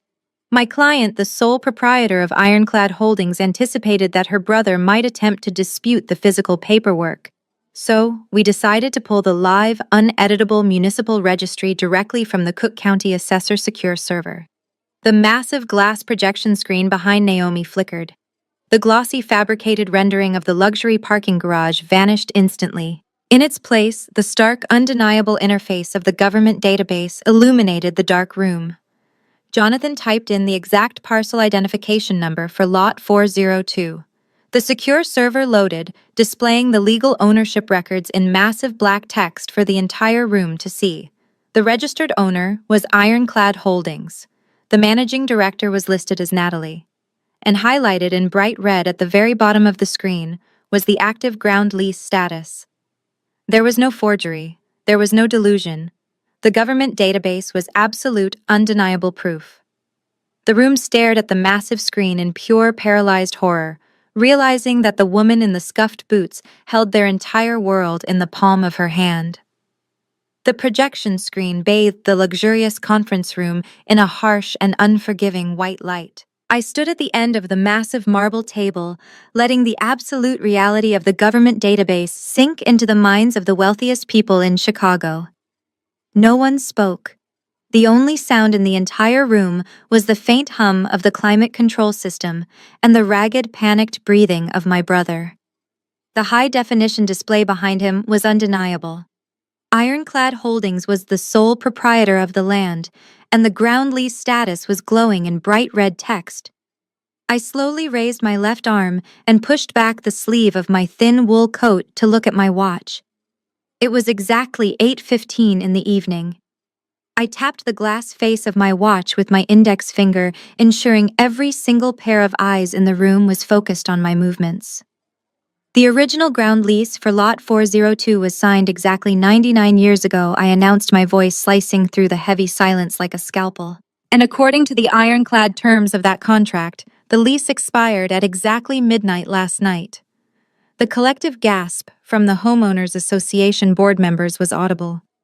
The silver-haired bank executive dropped his pen. It clattered loudly against the polished marble. He understood exactly what that meant, but my attorney, Jonathan Pierce, decided to make it perfectly clear for the rest of the room. Jonathan stepped forward, addressing the senior commercial lenders directly. "Gentlemen, you all know the Illinois Commercial Code. When a master ground lease expires without a signed renewal, all physical improvements made to the parcel instantly and legally revert to the landowner. That includes the foundation, the steel framework, the imported marble floors, and every single residential unit in this tower." As of midnight last night, Summit Edge Capital lost all legal claim to this property. Your $300 million mortgage is now entirely unsecured and the loan is in immediate incurable default. Absolute chaos erupted among the millionaires. A prominent tech executive slammed his fists on the table, shouting at Harrison, demanding to know how he could have hidden a catastrophic title defect from the board. The foreign dignitaries began speaking rapidly to their translators, their faces pale with panic. They had all paid millions of dollars for luxury penthouses that they no longer legally owned. Naomi let out a sharp, hysterical sound that was half gasp and half sob. She stumbled backward, bumping heavily into the glass presentation screen that just moments ago was displaying her ridiculous parking garage. The vintage champagne she was holding spilled down the front of her expensive crimson designer dress, looking exactly like fresh blood. But she did not even notice the stain. She was staring at me with wide, terrified eyes, completely paralyzed by the realization that her billionaire lifestyle had just been legally erased. The luxury realtor who had mocked my clothes and called me a charity case was suddenly the poorest woman in the room. Harrison shook his head violently. "No," he whispered, his voice trembling so badly he could barely form the words. He grabbed the edge of the marble table, looking at me with pathetic, tear-filled eyes. "No, Natalie, please. We are family. You cannot do this to me. The bank will seize the hedge fund. My investors will destroy me. I will go to federal prison for fraud." I stared at him, feeling absolutely zero pity. "You did not care about family when you kicked me out into a freezing blizzard at 2 in the morning, I replied, my tone completely flat and devoid of emotion. "You did not care about family when you weaponized my grief and tried to lock me in a psychiatric ward just to steal my inheritance. You played a ruthless game of corporate monopoly, Harrison. You just forgot to check who actually owned the board." I reached into my battered briefcase one final time. I pulled out a single crisp sheet of paper. It was not a court order or a medical file. It was a brand new, highly customized commercial lease agreement drafted by my attorney just hours before this meeting. I walked up the length of the marble table, cutting right through the shouting billionaires, and placed the document directly over Harrison's silver fountain pen. "These are my new terms," I said, leaning in so close I could see the cold sweat dripping down his face. "I am willing to grant Summit Edge Capital a retroactive emergency extension on the ground lease to keep this residential building from going into immediate municipal foreclosure. But the price of the dirt has gone up." Harrison stared at the paper, his eyes frantically scanning the numbers printed in bold black ink. His jaw dropped open. "This is insane," he choked out, his voice cracking. "This is financial extortion." I stood up straight and addressed the entire room of horrified millionaires and panicked bank executives. "The new lease is $20 million a year, payable immediately to Ironclad Holdings. I expect the first wire transfer to clear my corporate account by noon tomorrow. If Summit Edge Capital cannot afford the rent, or if anyone in this room wishes to dispute my legal claim, I am completely fine with that. You have exactly 30 days to pack up this entire 50-story skyscraper and move it off my lawn." The luxury conference room exploded into absolute pandemonium. The quiet, polite veneer of high society completely shattered the moment the word foreclosure left my mouth. A prominent tech CEO, the same man who had just enthusiastically applauded the fantasy parking garage, slammed his open hands down on the marble table. He pointed a shaking finger directly at Harrison's face, his voice roaring over the chaos. He demanded the immediate return of the $7 million he had paid for his penthouse, threatening to personally fund a massive class action lawsuit against Summit Edge Capital for gross misrepresentation and corporate fraud. The foreign dignitaries were frantically dialing their own legal teams, shouting rapid orders to freeze any pending investments connected to my brother. The silver-haired bank executive did not yell. He simply stood up calmly, buttoned his tailored navy jacket, and looked down at Harrison with the cold, detached expression of an executioner. He announced that as of this exact moment, the commercial lending division was freezing every single operating account associated with Summit Edge Capital. He advised Harrison to secure a very good criminal defense attorney because the bank would be forwarding the fraudulent loan covenants directly to the federal authorities by morning. Harrison spun around, his eyes wild and bloodshot, desperately searching for a lifeline. He grabbed the sleeve of his aggressive corporate litigator, practically begging the man to do something to file an emergency injunction to find a loophole. Caldwell violently yanked his arm out of my brother's grip. The high-priced lawyer snapped his thick leather briefcase shut with a sharp, final click. Caldwell stated in a booming voice that his firm did not represent clients who deliberately concealed catastrophic title defects and lied to their own legal counsel. Without another word, the entire legal team walked out of the glass boardroom, abandoning their client to the wolves. Harrison was hyperventilating, his custom charcoal suit completely soaked in nervous sweat. He turned to the only person left on his side of the room, Naomi. Naomi was standing frozen near the high-definition projection screen, her beautiful crimson designer dress stained with spilled champagne. She looked like a ghost. Harrison reached out to her with trembling hands, his voice cracking as he tried to piece his shattered reality back together. "Naomi, listen to me," he pleaded, stepping toward her. We can fix this. I have offshore accounts. We can liquidate the Cayman assets and hire a new legal team. We just need to stay united. Naomi looked at his outstretched hands, and then she looked up at his face. The expression she wore was not pity, and it certainly was not love. It was absolute, unadulterated disgust. She slapped his hands away with such force that the sound echoed sharply over the shouting millionaires. "Do not touch me," she hissed, her voice dripping with pure venom. "You arrogant, incompetent fool. You told me this building was a fortress. You promised me absolute security. You leveraged everything we had on a piece of land you did not even bother to properly investigate. You are not a titan of Wall Street, Harrison. You are a bankrupt fraudster who is about to spend the next 20 years in a federal prison." Harrison recoiled as if he had been physically struck. "Naomi, please!" He choked out, tears finally spilling over his eyelashes. "You are my wife." Naomi let out a harsh, bitter laugh that held absolutely no warmth. "I married a winner, Harrison. I am not going down with a sinking ship, and I am certainly not spending the best years of my life visiting you through a pane of glass." She reached down to her left hand. With one swift, violent motion, she pulled the massive diamond wedding ring off her finger. She threw it directly at him. The heavy platinum ring hit his chest, bounced off, and clattered loudly onto the polished marble table. It spun in a tight, glittering circle before coming to a dead stop. Without a single backward glance, Naomi turned on her designer heels and stormed out of the conference center, leaving him completely, utterly alone. The room was quickly emptying out as the panicked millionaires rushed to the elevators to begin salvaging their own financial lives. Within minutes, the only people left in the sprawling, luxurious space were my attorney Jonathan, myself, and my brother. The reality of his total destruction finally crushed his legs. Harrison let out a pathetic, suffocating sob and physically collapsed.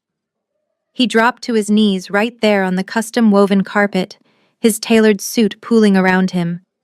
He crawled forward, reaching out with shaking, sweaty hands to grab the hem of my thin wool coat. "Natalie, please," he openly wept, looking up at me with a face entirely ruined by terror and defeat. "I am begging you. Have mercy on me. We are family. You are my sister. Please do not take my life away." I looked down at the man who had thrown me into a blizzard at 2 a.m.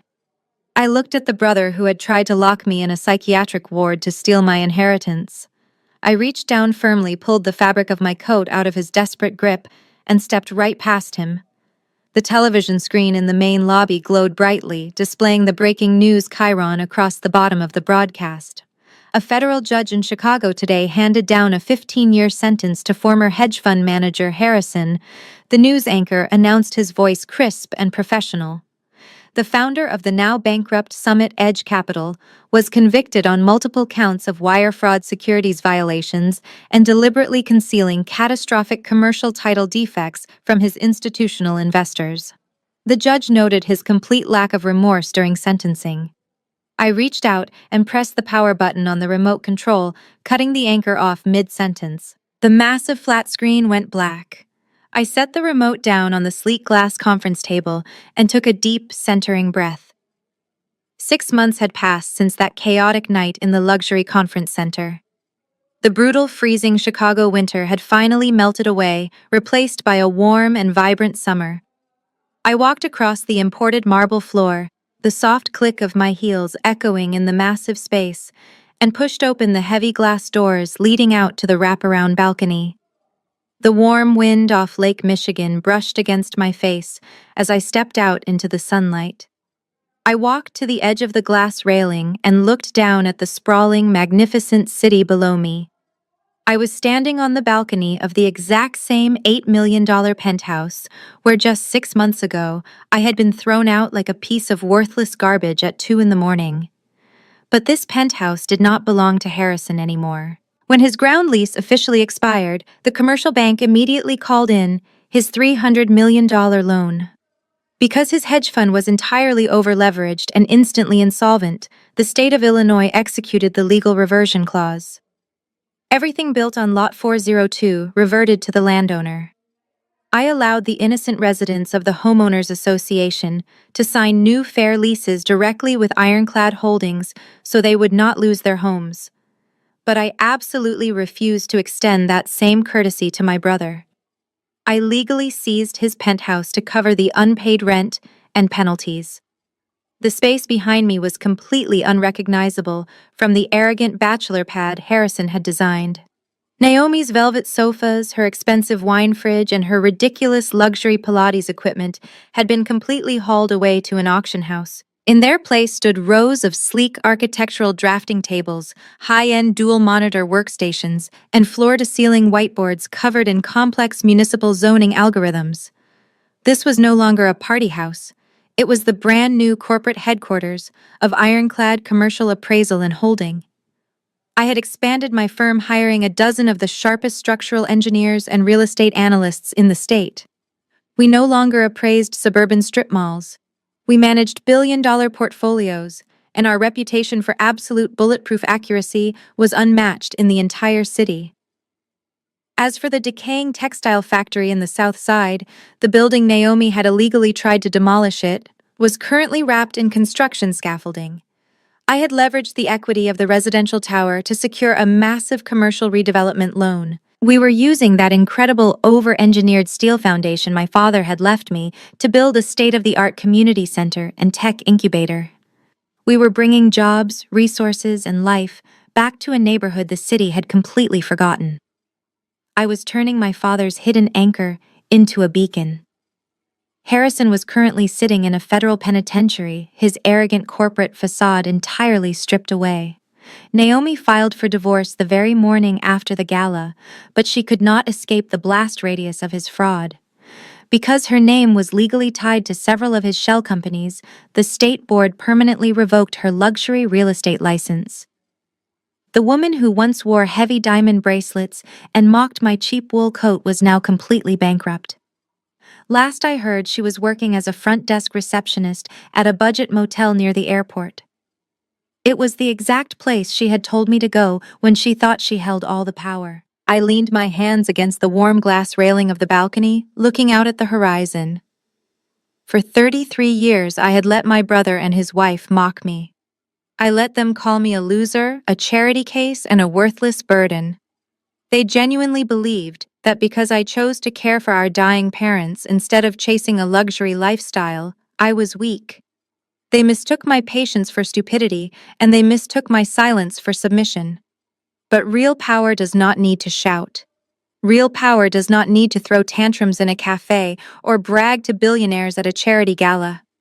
Real power is knowing the exact structural foundation of the room you are standing in. My father knew I was the anchor of this family, and in the end, I used my brain, not my mouth, to tear down a paper empire and build a real one in its place. Have you ever had a family member mistake your silence for weakness? Let me know in the comments. Subscribe for more stories of surviving toxic family dynamics and taking back your power. The greatest lesson from this entire ordeal is that true power always lies in the foundation, never in the facade. Society often conditions us to measure success by the loudest voices, the flashiest lifestyles, or the most aggressive displays of dominance. We are taught to be intimidated by people who wear their wealth and status like an impenetrable suit of armor. Harrison and Naomi built their entire identities on this exact illusion of superiority. They believed that holding the title to a beautiful glass penthouse made them untouchable titans of the world. But they completely ignored the dirt it was built on. In life, just as in commercial real estate, the shiny surface means absolutely nothing if the core structure is completely hollow. When toxic people try to tear you down, belittle your achievements, or call you a failure, they usually do it to distract everyone from their own fragile reality. They project their deepest insecurities onto you, desperately hoping you will break under the pressure before their own house of cards inevitably collapses. My ultimate survival depended on recognizing that my silence was never a weakness. When my own family weaponized my grief and insulted my quiet career, the natural human instinct was to scream, to violently defend myself, and to try and prove my worth on their terms. But reacting emotionally only gives toxic manipulators the exact control they crave. By staying quiet, meticulously observing their critical mistakes, and trusting my own hard-earned expertise, I allowed their blinding arrogance to become the exact tool of their destruction. You never need to shout to prove your value to people who are entirely committed to misunderstanding you. Just secure your foundation, do the quiet work, and let the undeniable truth speak for itself. If you have ever had to quietly rebuild your life while toxic people tried to tear you down, hit the subscribe button and share your story in the comments below, so we can continue building a foundation of strength together.